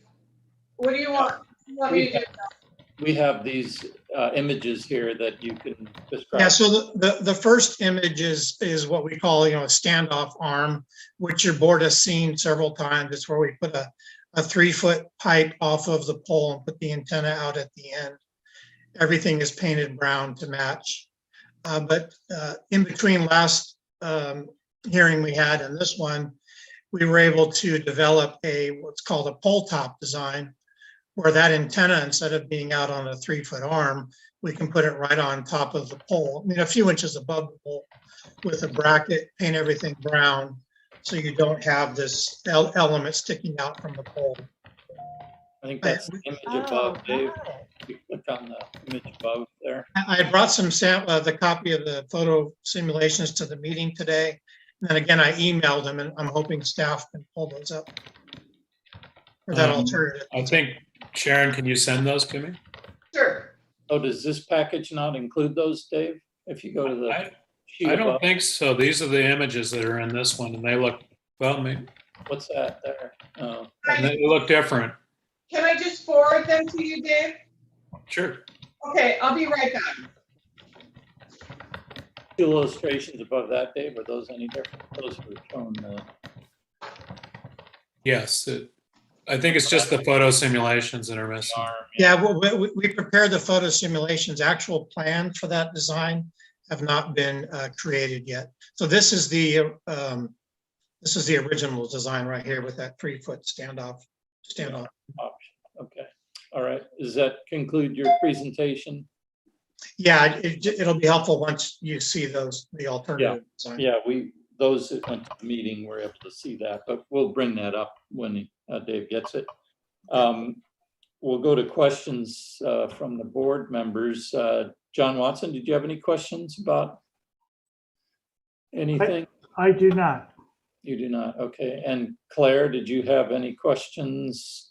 You didn't see the, Well, no, I actually had driven by a couple of days ago and I was intending to be at the site visit, but as I've said multiple times, for the last 3 weeks, I have been managing my water system because somebody has to be on site to turn on the pump on and off. So that's why the bear came again and I slept late, so I missed the site visit. So, but I've actually seen it, and so my only the question that I had was, were there because we've got a whole list of letters that were sent in, and were there neighbors at the site visit? Did anybody show up for the site visit besides just us? have any neighbors there that I Oh, okay. I was just kind of curious, given the number of letters that's in the file from all these people complaining. So I just wanted to know if any of them had actually showed up at the site visit. Yeah, no. Okay, well, thanks, Claire. Don, did you have any questions? No, I do not have any. Thank you. And Dave, did you have any questions at all? Well, is the planner going to explain our role in this decision-making process? That would be my question to the planner. Yeah, I was going to get to that next, Dave. So okay, that's my question. Okay, Katie, you're going to kind of okay. If you would, that'd be great, so that those in the audience can hear what our role. Yeah. So this is Katie Nall. I'm the project planner. And the role of the BAR is a little narrow in terms of historically what we've been reviewing this project as. BAR has to consider the aesthetic aspects of the project. So the purpose of design review is to encourage development that exemplifies the best design practices. So if we go to the ordinance, BAR has to make certain findings specifically related to design only. So those include shape, scale, color, materials, landscaping, lighting, integration and harmony with surrounding designs, signs if applicable, things like that. So again, that's all design based. BAR does not have the discretion to discuss use type and location of that use. You have the ability to go over certain aspects of the location, but that does not include, putting a project like this somewhere else based on RF or property value or anything of that nature. It's strictly design compatibility. So if we could just keep our discussion of the project to design aspects, that would be great. And what if members of the public are concerned about the location and safety issues, which we can't address, what government agency or authority should they go to make that type of an appeal? Yeah, so that type of an appeal would be with the planning department. We have to review the project in compliance with the land use ordinance. In this case, it'll be Article 2, the coastal zoning ordinance. That Article 2 has certain requirements for location and use. And in this case, this project complies with all of the requirements outlined in the ordinance. We did, right after this project was submitted, we had an ordinance update that removed a lot of restrictions for aspects such as RF, reviewing that. So basically, we just have to stick to what Article 2 regulates. So if they do have an issue with something outside of design, that would be something that they would bring up with the planning department. Okay, thank you. Now the the audience folks, the members of the public, could they appeal our decision today as well if they don't like what our aesthetic comments are? Absolutely. Yeah. Yes, yes, they can appeal that decision. And then that appeal would go to a discretionary review board. Okay, great. Bill? Yes, Sharon. I don't have any emails from Jerry. From who? I'm sorry. Jerry Ambrose. The photo simulations. Oh, he didn't send you the. Did you send those to me, Sharon Foster? Yeah, you and Katie and Alex. This is about all I could share here would be the images that he gave to us. I didn't get it. Okay. Oh, does Katie? Oh, there you go. Oh, Yeah. so that's what he sent right This there. is the Bill. pole mounted version here. Right. It's on top versus coming off the arm. And all the rest of it is pretty much the same. Is that correct, Jerry? The signage, Correct. the equipment, and the only thing different is this piece gets mounted on the top versus coming off of an arm Correct. and going on. Got it. Okay, got it. Yeah, well, that's, that, yeah. that Okay. works for everybody. We'll go with that. Yeah. Also, as I mentioned today at the meeting, the shroud can be on, whatever side the, board feels is appropriate. Also, the sign can face, the sign at the bottom can face any direction. Got it. Okay. Okay. Let's see. Did we go to questions? We did go to questions. I do have one question, just more of a curiosity than anything else. That the sign about the 3-foot clearance, is that clearance from the unit itself, 3 feet, like a bubble around this thing that's 3 feet? Yeah, it's an occupational, like people working up there. That's what it's. Not somebody walking by. No, it's right up at the antenna, and again, it's for people working up there. Okay. Yeah. Okay, all right. So we're gonna go to public comment now. And we know we have a lot of letters, and do we have a lot of people online too? We do. We have 3 hands up currently. Hands, okay, and we're gonna take those folks first. Okay. And then we're gonna limit it to 3 minutes each. Okay. Cover all this, and if they've got a letter and they're commenting, maybe then we don't need to read their letter as well. Okay. Correct. Absolutely, Bill. I mean. I'm going to start with Mr. Draft. Hold on. Mr. Draft. Draft. Okay. And Bill, you might want to ask them if they've submitted a letter when they start talking. Yeah. Mr. Draft did submit a letter, but it was after the deadline. It was the one I gave you today, Bill. Okay, all right. I'm going to give the floor over to Mr. Draft. Okay. Yes, are you considering the letter in your consideration of this application? We would, well, Yeah. it'll go into the record, yes. Okay, all right, good. Couple things. One, on your site visit, I never received any notice of the site visit. I find it insulting that the board would somehow insinuate that people are not interested in opposing this because they didn't attend a site visit for which they were not giving any notice for. Second of all, the fact that there aren't a number of people here is reflective of the fact that this recent reapplication or renewed application was not given wide dissemination to the public at all. I don't believe I received a notice in my mailbox, although the Foster indicates that she did send the notice. I'll take her at her word. I know that Patrick, who runs the preschool across the street from us, did not know of the meeting. I had to inform her, I believe yesterday or the day before. So there are lots of people that still actively oppose this application. And primarily I want to talk about the unsightly fiber optic coiling and the fiber optic wiring that's going to litter the skyline in order to run data to this project, because that's something that the applicant has not even begun to address in their schematics and their demonstratives.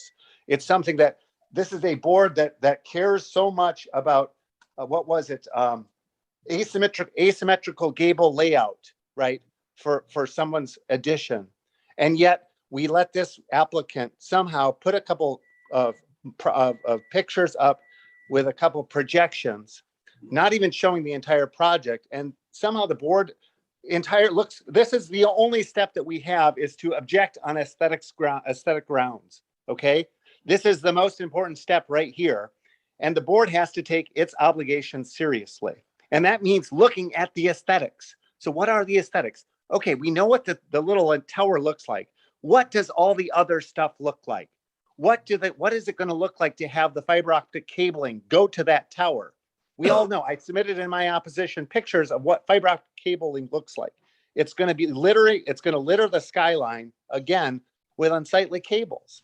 Why is it that the board concerns itself about asymmetrical gable layout for someone's private home, but they don't care about having a bunch of cabling litter the skyline that everybody gets to see? So when people step across the threshold of the All Saints Bell Tower, which has been painstakingly redone, and they step across that threshold and they look across and they see a bunch of cables looped together with no real concern to how it looks or what the impact of it is visually on the neighborhood.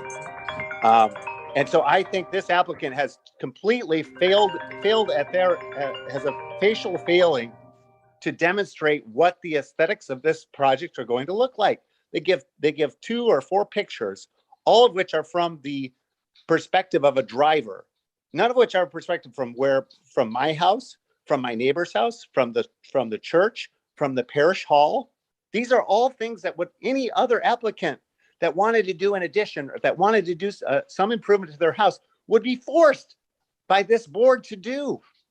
I've sat through this meeting. It's a 6-hour meeting. You've gone through stuff with a level of granularity that is frankly astonishing. I tip my hat to you for Mr. that. Fox, your time is coming up to a close. So Okay. So I just implore you, use the same level of focus, of concern for detail that you have for citizens that bring their additions, that bring their remodels to the board for the approval. The level of attention to architecture and aesthetics that you share there, I would like to see that here too. Require the applicant to demonstrate what exactly this project, the whole project, not just the tower, what the whole project is going to look like. Your time's up. Thank you. Thank you, Mr. Dratt. Mr. Dratt?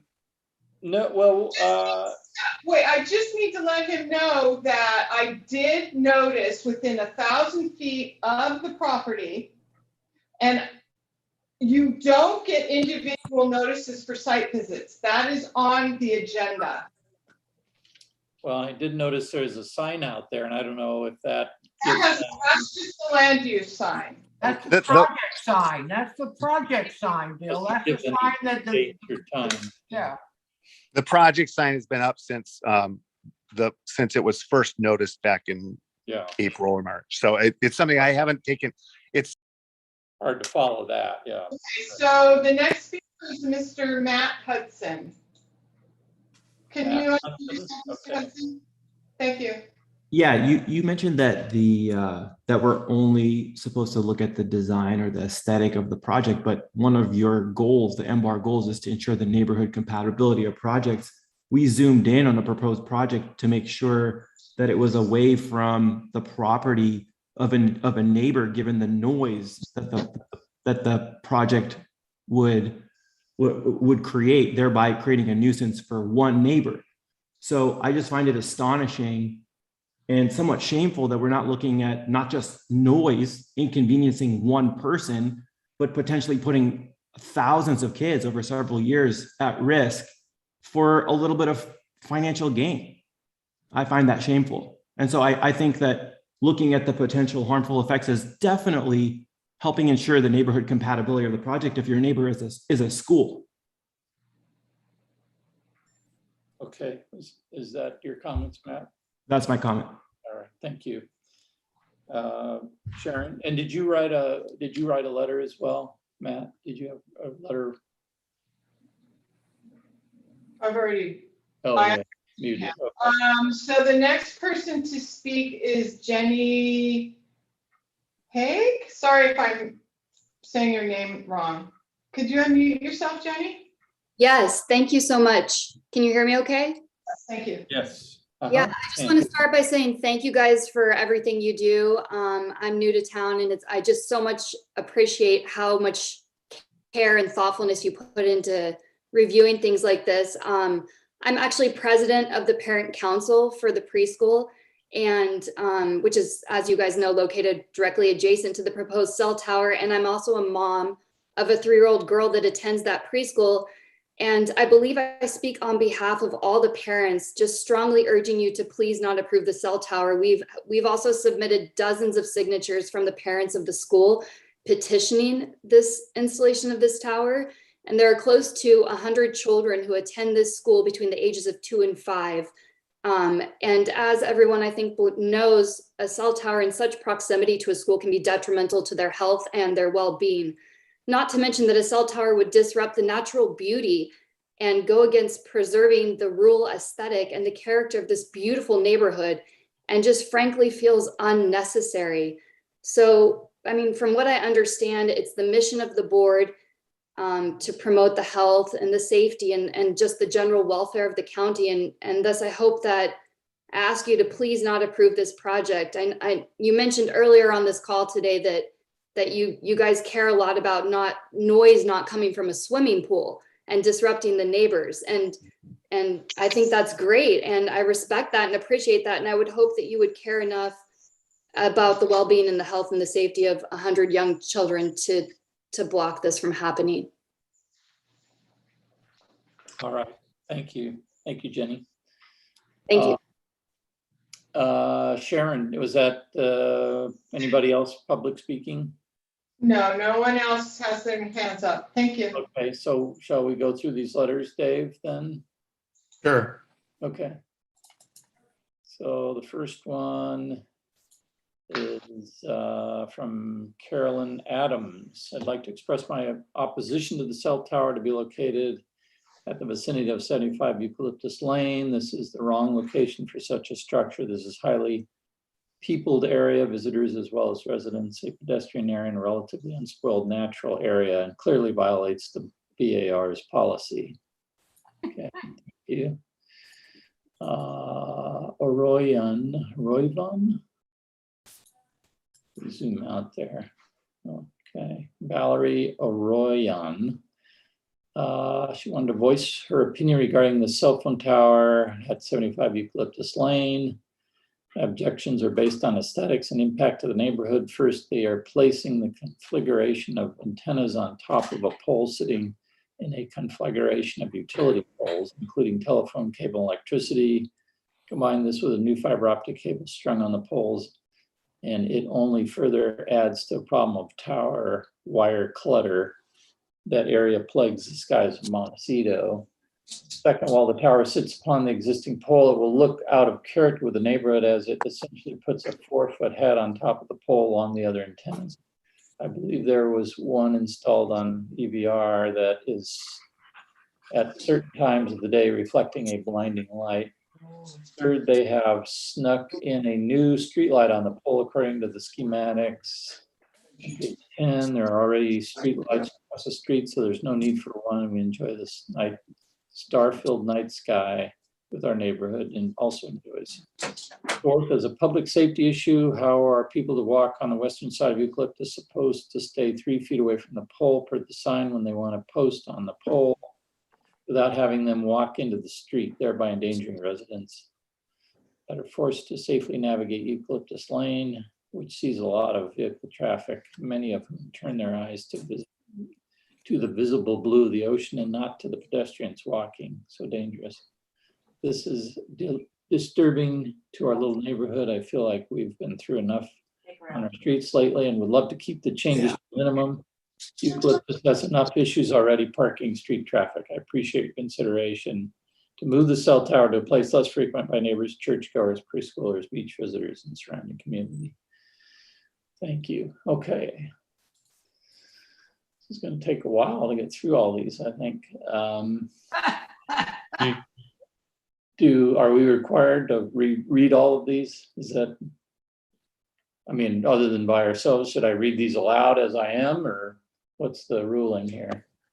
I think that the county and MBAR needs to hear this, and you have it by a procedural right. You are required to give these people notice.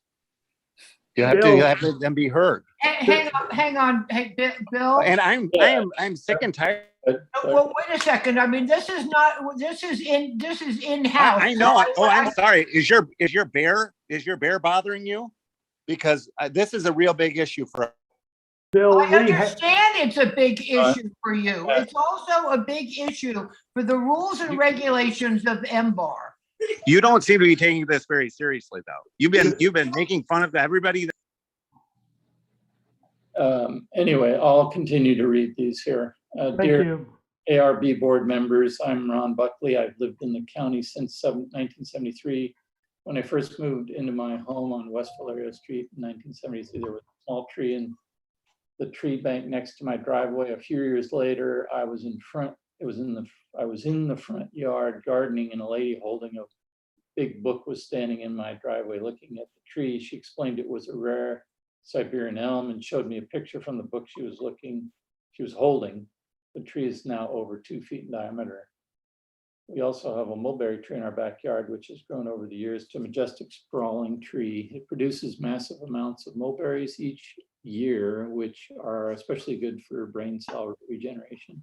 Across the street from the elm are 2 telephone poles in the public right of way, and about 40 feet from my mulberry is another one. If the telecos have their way, they'll be putting cell towers on these poles. Microwave radiation is harmful to trees. I reference a 9-year study in Germany of over 100 trees that showed significant damage. And Popular Science reported in the Netherlands a whopping 70% of urban trees are suffering from radiation poison, up from only 10% 5 years ago. An example of damage caused by a cell tower. I recommend you reject this application on the grounds of aesthetics. If you approve this application, think how beautiful a dead tree looks. Thank you. Okay. This one's from Elliot Chang. I'm opposed to the installation of the cell tower in the neighborhood. It's too close to houses, a day school. There's plenty of open space next to the railroad tracks. There has to be another option.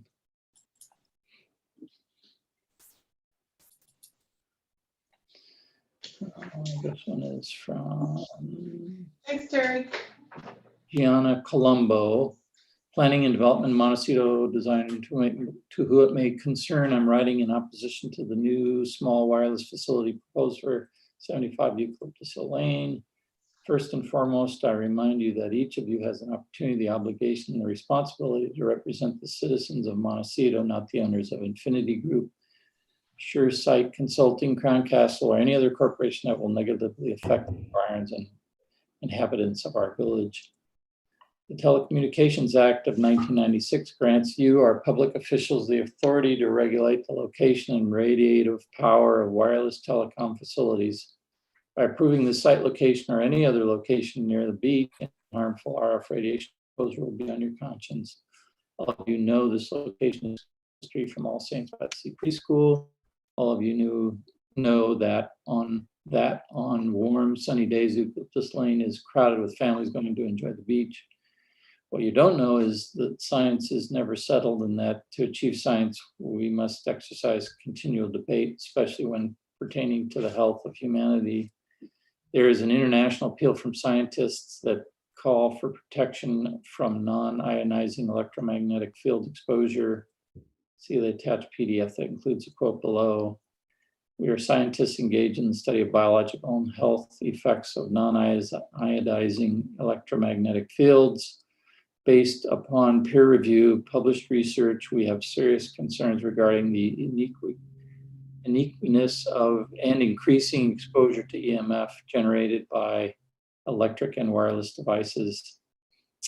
These include, but are not limited to, radio frequency radiation, emitting devices such as cellular and cordless phones and their base stations, Wi-Fi, broadcast antennas, smart meters, baby monitors, as well as electric devices and infrared structures used in the delivery of electricity that generate extremely low frequencies electromagnetic fields. Furthermore, and less important from a humanitarian perspective, nearby property values will decline if you vote to support the final decision. Sincerely, Gianna Colombo. Epstein. Okay. Monica and Seth Epstein were writing to express our deep concern and stern opposition to the Crown Castle's small cell tower application on Eucalyptus Lane. As longtime residents and property owners, we are not only concerned by the unsightly nature of said proposal, but also the clear and present danger presented by the 3-foot clearance. Anyone who knows this street can easily attend to the impossibility of this request. The immediate area is trafficked by cars and steady and often heavy flow of pedestrians, strollers, bikes, scooters, and skateboard traffic. Additionally, concerning are the negative impacts on general aesthetics, property values, and community health. We appreciate your help in preventing this tower and preventing the integrity of our street and community. Sincerely, Monica and Seth Epstein. To the recorder, secretary of the county of Santa Barbara. Today is the first time I'm seeing the public information concerning the new utility pole at 75 Humphrey Road, Montecito, for Crown Castle's new RF antenna. It is well known that there are serious health concerns about such equipment. There are people who live close by, in addition to a church and a preschool where young children are apart from COVID closures regularly present. In addition, there are aesthetic considerations which the county and Crown Castle appear not to have considered. While the deadline for comments such as this one are due tomorrow, the neighborhood has seen almost nothing regarding this project and nothing regarding why it is being placed at this location. The appearance is one of trying to sneak something by local community. I think the entire community surrounding this new pole deserves more time to intelligently evaluate Crown Castle's project proposal, and more time before any hearing to more fully evaluate the negative appearance and health effects, and where else this equipment might be better and less conspicuously placed. It should not be placed where it is currently planned. Respectfully, Christopher Warner.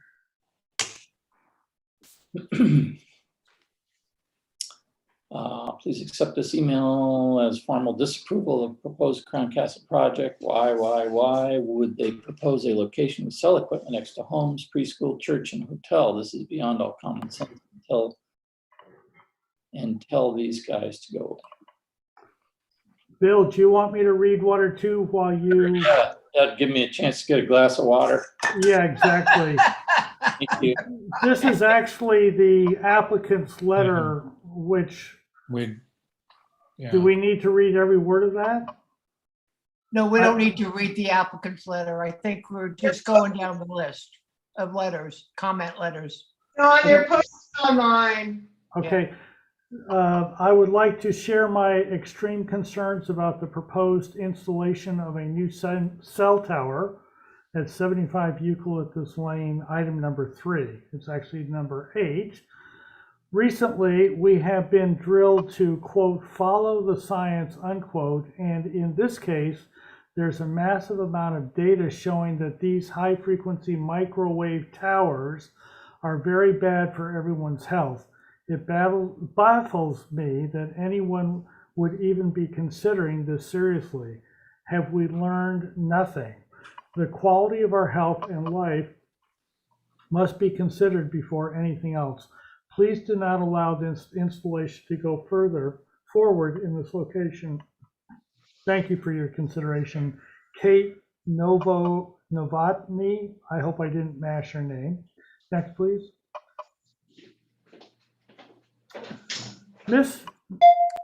Mr. Foster, never do that, Sharon. Okay, whatever. The company installing this cell tower has not been transparent. As a neighborhood concerned with RF, they have yet to respond to our questions.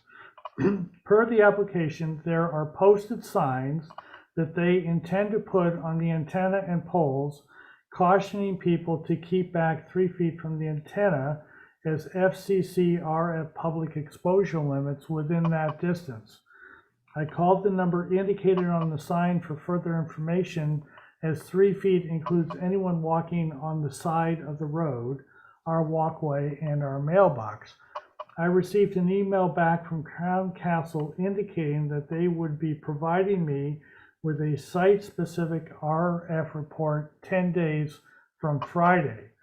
I'm quite surprised that they have not already replied, and their failure to do so further fuels suspicion as to health and safety of this device in our neighborhood. People walk there daily right next to it.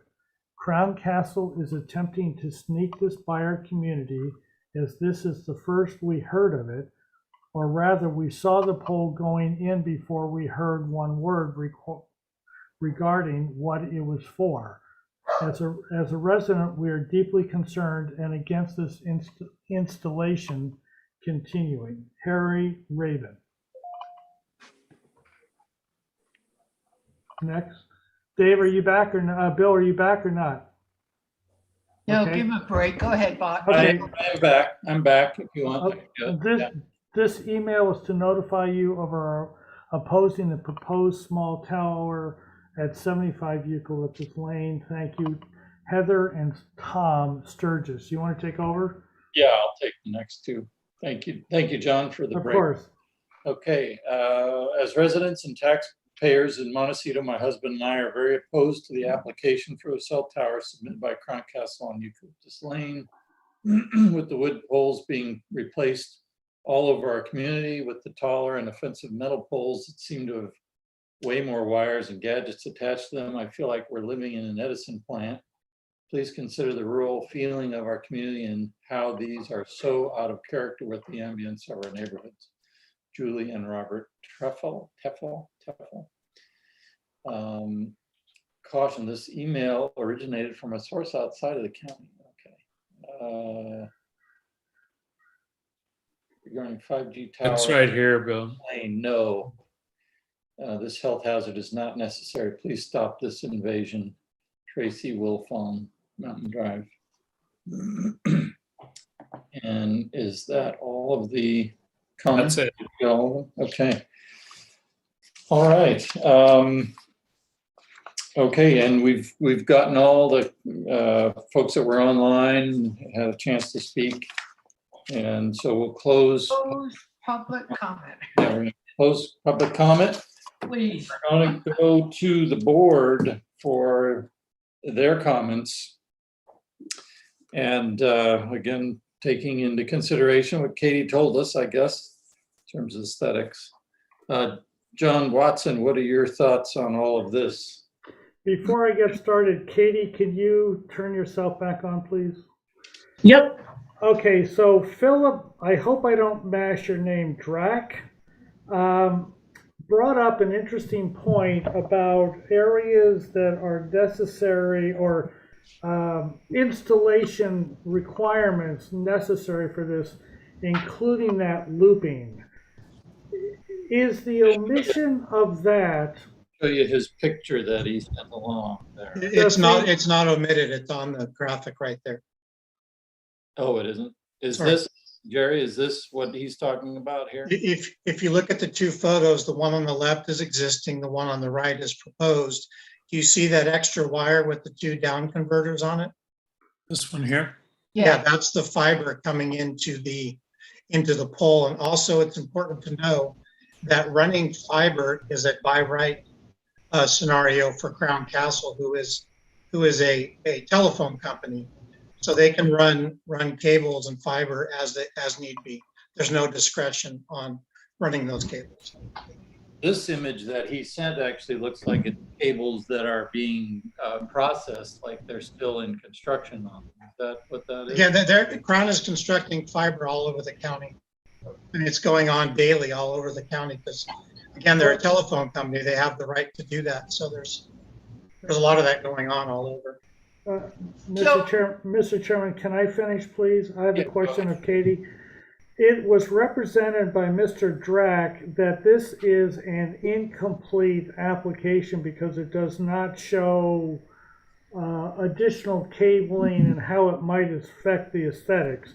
Jerry, Mr. Ambrose obviously just countered that argument. Is that something that we are permitted to consider, or is Mr. Ambrose's comment about we can run it anytime we want, irrespective of this and that, does that trump Mr. Drack's comment, please? Yeah, that's a good question. You are allowed to discuss exactly that, all the aesthetics associated with the project. So with this photo simulation, like Mr. Ambrose stated, the one on the left with that cable, that is something that you have the ability to discuss and review and act upon. Does that answer your question? Well, sort of. Okay, so let me ask you this question. We are probably under a shot clock, is that correct? Correct. If we cannot postpone this, I assume, because the shot clock will expire, is that correct?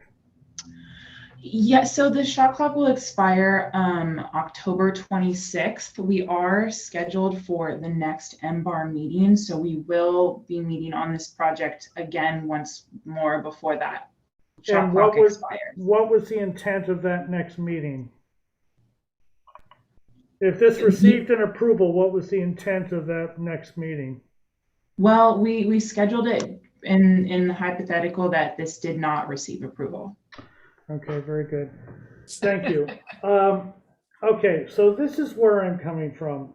The previous federal administration that was voted out in the last election obviously altered these laws very much more in favor of the telecommunications industry than individual neighbors. But whether or not I agree with that or not is really irrelevant. The law is the law.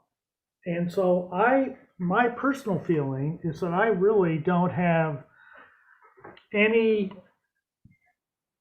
ability to find that this is an inconsistent approval from other approvals we have given over my tenure as a member of the MBAR, which is a little bit over 8 years now. And I don't know how many sites I've seen, but at least probably more than 10 and less than 35. So in terms of consistency, visually, I don't see that I have could, with an open heart, say that this is inconsistent with what we've done in the past, what I've done in the past. Now, having said that, I think that perhaps the new administration might be more interested in returning some of this approval to the local governments. I'm not sure of that, but it would seem that anything that we do here with the most likely, it appears to be likely that it's going to get appealed. Also, our local representatives at the federal level should be contacted. But to summarize, I don't see that I have an ethical right to deny this as being, given my past actions. Thank you, Mr. Chairman. Thank you, John. Don Sharp, what are your comments on this? Well, it's a toughie, as you know, and I certainly understand everything and agree with John that, without direction, I certainly would not consider an approval of this. But I think, and I don't want to say this either, but I think the appeal process and taking this to a higher level is probably the way that it should go. Aesthetically, it certainly is not acceptable, but this is beyond aesthetics and certainly beyond most of our knowledge about the difficulties and the problems it would cause. So I would have to vote no to encourage this to the next step. Thank you. All right, thank you, John, or Don. Dave Mendro, what are your thoughts? My long tenure on the board, these cell towers have been the most difficult of all the things we review. And from the very beginning, I think it's completely inappropriate for the MBAR to be reviewing the aesthetics of something when the real issue is the location and the safety. And I brought this up years ago. I don't understand why they're coming to us for this. We're just putting lipstick on a pig, deciding where the antenna goes. The real safety issues and concerns, which I completely agree with the community and the neighbors. This is not the appropriate place to place a cell tower across the street from a preschool. Unfortunately, we're put in the position where our review of these is so limited. And now, at least before, I felt like we were able to make some contributions in that we were able to shape where it went. And many times we're able to relocate it for both aesthetics and to keep it away from sensitive areas to have other options. But what we've been told today is we no longer have that ability either. So I'm very frustrated. I don't think this is the appropriate place for this to come. You know, they're going to do whatever they want. Once the shot clock is done, it's going to happen. Whether the antenna's on top of the pole or off the side doesn't mean anything in the overall scheme of things. So I have a real issue with this. This is a policy issue. It shouldn't be before a design review board. And I think the frustration in the community is they have no other way to oppose this or appeal it. I'd strongly recommend that all the people that came to our board go to the planning staff and find a way to shape this decision from that standpoint. But I can't support this. I've gone along in the past with what we're supposed to do, and we're just supposed to look at aesthetics, but this is just too much. This should not be before the MBAR. It should really be with the planning commission and the staff or policymakers, not people that are looking at aesthetics. So I'm completely frustrated. I don't understand why we're in this position, and so I'm done with it. Thanks. So would you be then voting no? Well, that's the problem. We vote yes, then at least it can be appealed. But you know, to be honest, it doesn't really matter. They're going to do it anyway. We don't have any. Once the shot clock's done, they're going to do what they want. I think before we had a little bit of ability to shape things. Now we've got nothing.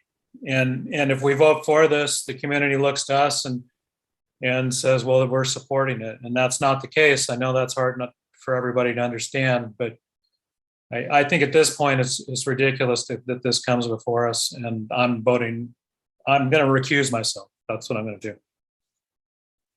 All right, thank you, Dave. Claire. Well, I had just asked that question of Dave because I was kind of curious of which way he was going to go.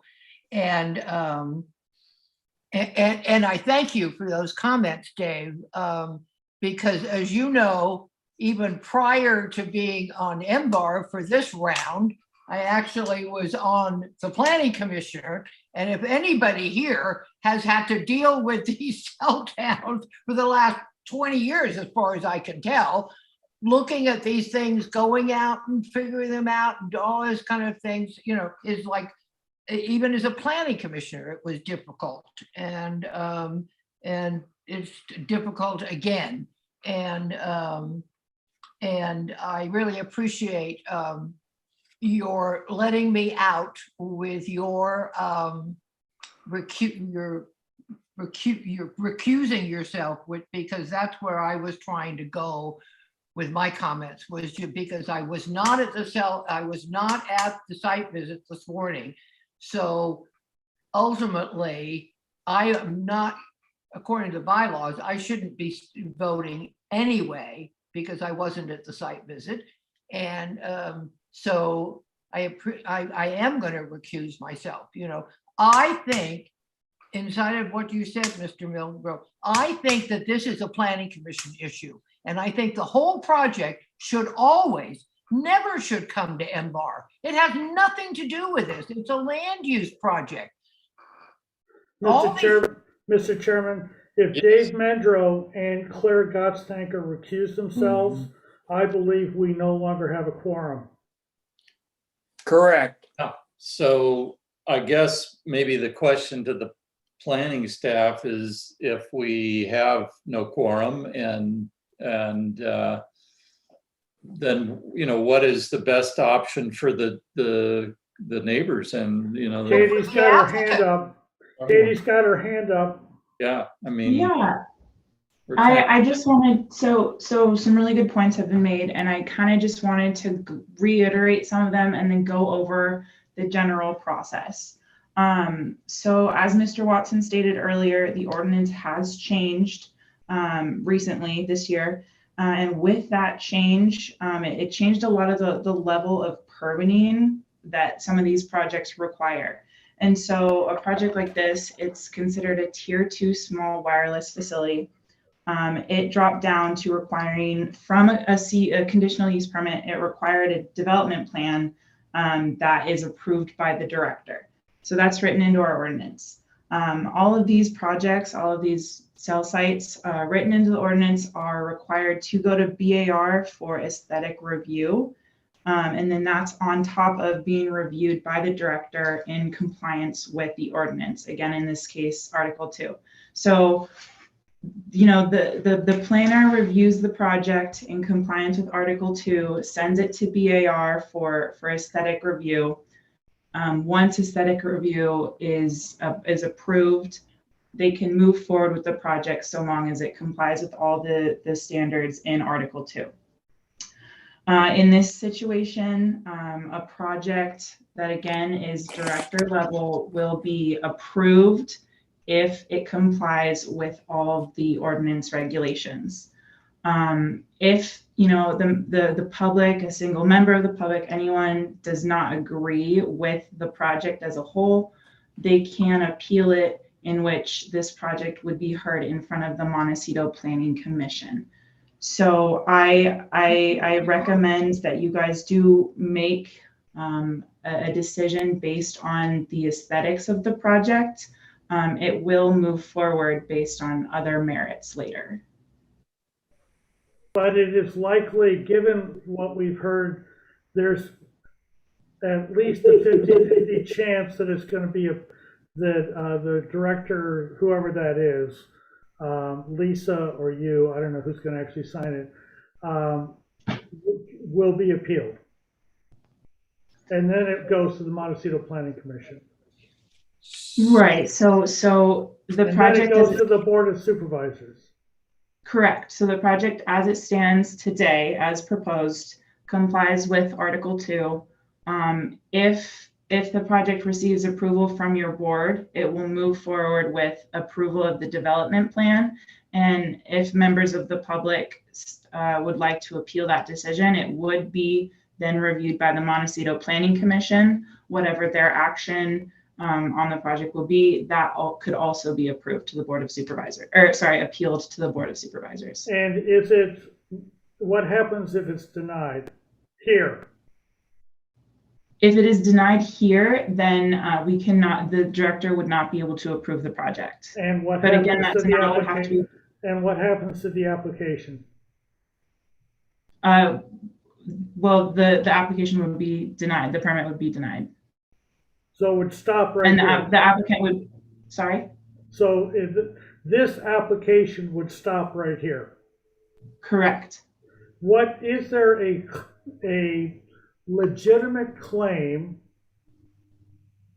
that if this board denied this and we have approved other sites of similar aesthetic configuration, that we would be acting capriciously and therefore appealable through a judiciary something or other that would take the county completely out of it, and Jerry and Crown Castle would get their approval through an alternate legal path? Not that I'm aware of. If this board decides to deny the project, then the applicant does have the right to appeal that decision to the Montecito Planning Commission. Yeah, right there. No, on the other, yeah, there. It's right there. Mr. Chair, Yeah. it's my understanding that you have to exhaust your administrative remedies, which is a planning commission appeal and then a board of supervisors appeal. And then you could potentially seek legal action. Addressing the question about past actions, the board would need to be careful to make the findings that would support why this particular project is inconsistent with the required findings that the Board of Architectural Review has to make for each project. And each project is reviewed individually. And let me ask one more question. Are the reviews let's assume that it's approved or denied, it's going to end up at the Montecito Planning Commission. Is that a de novo hearing, or do they watch what we said and did, and are they sort of going in the track where we have started it?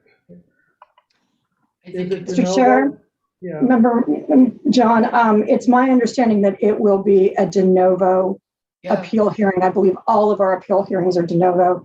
Katie, correct me if I'm wrong. And for the sake of No, I the believe you're board, correct.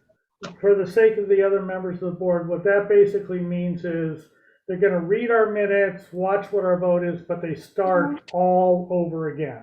That's what de novo means. That's what happened in the past, John. That was the same when I was on the planning commission. That was how it was working. Okay.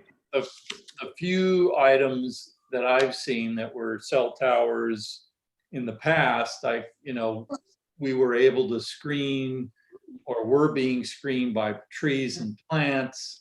They were in areas that were not nearly as congested and residential nature as these. And so, I could certainly make an argument that aesthetically, this one is not, in a pleasant location. It's very visible and seen, other than, judging the color brown and whether it's mounted on the top or the side. In the past, we've had the opportunity to either change locations or move them because of the aesthetic element, and this one is in your face. So, if we go that route and say that we want to deny it because of those reasons, is that enough to be the reasons to deny it? Well, it is all about judgment. We are theoretically well equipped to make that judgment. So, are you licensed, Bill? I am licensed. You're licensed to make judgments. Yeah. Right. Aesthetic judgment. Aesthetic. Yes, you have a license that says that now. More wires and more equipment on a pole is not an aesthetically pleasing thing. So, I've never liked the look of any of them anyway, but, do we have that purview? Yeah, aesthetically, it looks bad here because of it being in your face and in the public areas of highly public area. The sidebar to all that is certainly, I hate all the EMF concerns, and that. Don't talk about that, Bill. Yeah, we can't talk anyway. about that.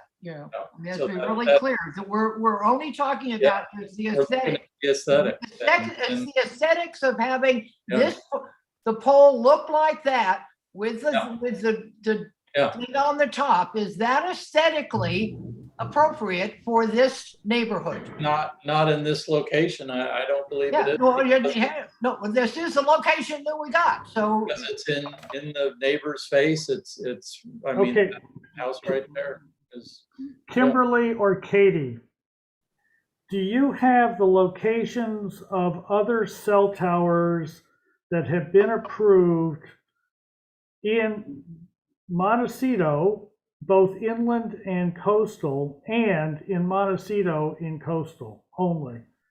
Do you have that list, or can you generate that list? Addresses? Yeah, that's not a list that we have on hand, but that is something that I could generate. Yeah, I'm thinking back, John, to, San Ysidro and Mountain Drive and areas where they were screened, they were a wider street, more traffic area, in most cases not as visible. This one's in a very pedestrian location, very rural, very neighborhood, very in your face.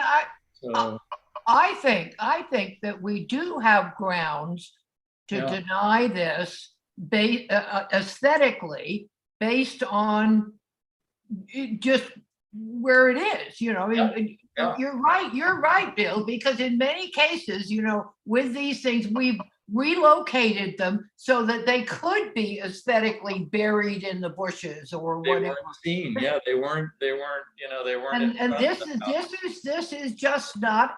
It's not compatible aesthetically with the surrounding neighborhood. Period. Kimberly, are we permitted to do individual site visit, drive-bys, explorations, etc.?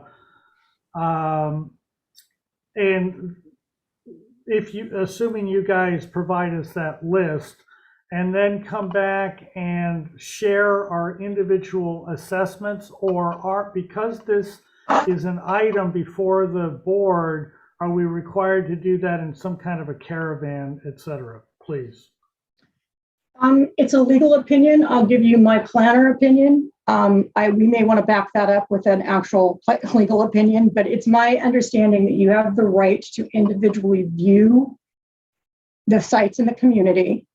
And then we could place the discussion on an agenda, and you could collaboratively discuss your individual experience with each site you visited. But can we do that not as a discussion item, but as part of this item here, please? I would say that I'm leaning towards yes, that you can, because the item is noticed and the discussion would be public, and it would be your reporting to the Board of Architecture Review, your impressions in a noticed public hearing. Mr. Chairman, I'm ready for a motion. all right, go ahead, John. Is everybody else okay with that? Yes. I move to continue this item to the next meeting, which I understand we're already scheduled to give each member an opportunity to examine other cell tower locations, probably on our own, and to be able to compare and contrast the aesthetic merits of this project as it compares to other projects that we've approved. Oh, great. Good, really good job, John. That was really great. Let's get a second on that. I'll second it. Seconded by Don. All those in favor? Wait, hold it. I need to know whether or not we have a quorum or not. You guys kind of arbitrarily said, hey, I'm out of here. Now, are you in this? Excuse me for being blunt, but are you in or are you out? Dave and I'll speak to that. I kind of tagged on to Mr. Mendro in this, now that we've worked it all out, where there's I could unrecuse myself now that we've given a direction to go into, Okay, David? If we have a meaningful way to make this better, I'm definitely willing to stay in. If we're just getting whittled away to deciding meaningless stuff, then I'm not. So I'm willing to take it the next round and compare it to the other projects we've approved. And if there's a way to look at it from that direction, I think that's that might empower us and make it worthwhile. All right, so we had a second by Don. Was that you seconded? Yes, that's correct. All those in favor of John's, what's the word I'm looking for? Motion. Motion. That's it. All those in favor. Late. All those Aye. in favor. Aye. We just remember what we're doing. And do you want to know another Miss- motion John wants to make? No, I wait, vote- hold on. Just 1 minute, please, if we could. Mr. Chair, I'd like to state for the record that I will be contacting our council to determine whether or not the site visit needs to be a joint noticed site visit or if it can be done individually. And I will try to get that information to the MBAR secretary by tomorrow. So Kimberly or whoever will be giving us a list of those locations that we will, and then you'll confirm whether or not we go as a group or individually. And guys, here's the bottom line. This is war. And Jerry's going to say, if we don't have a quorum, these guys misbehaved through lack of quorum, and therefore they don't have the right to do anything. If we're required to meet as a group, we need to have at least 4 members there, and everyone's got to find a way to get that on their schedule. So You mean that this is after, this is not, in about 2 weeks or so. got it. I see what, okay. This is war. There's no question about it. Yeah, no, I mean, I have no problem with what we're doing, at all. I just, it's just hard to figure out, where, what we're doing and how we're doing it, I mean, it's one thing for Kimberly to say, well, she'll check on with county council, but then sometime in the next 2 weeks, we've got to have this list, and it has to be come out in a timely manner for me. I can't just jump in my car every day of the, whatever, I get the list. And the other truth is that if we are required to do this, of course, Mr. Ambrose is going to be invited, and then we can have a more full assessment with his presence. If we can do it on our own, we'll do it on our own, of course. All right, great. Thank you all. I have another motion. Yes, let's. I move to adjourn. Anybody else? I second. that. By Don, all those in favor? Aye. Aye. All right. David, thank you. Bill, thank you. Yes, thank you very much. Yeah. Good job. David, you're amazing, David. I think I want to come and just sit next to you and learn how to do all that. I just can't understand how you can do it all. Yeah, you're just so great at it. It's amazing. Thanks, Dave. Thank you. All right, talk to you soon. Bye. Good night. Good night.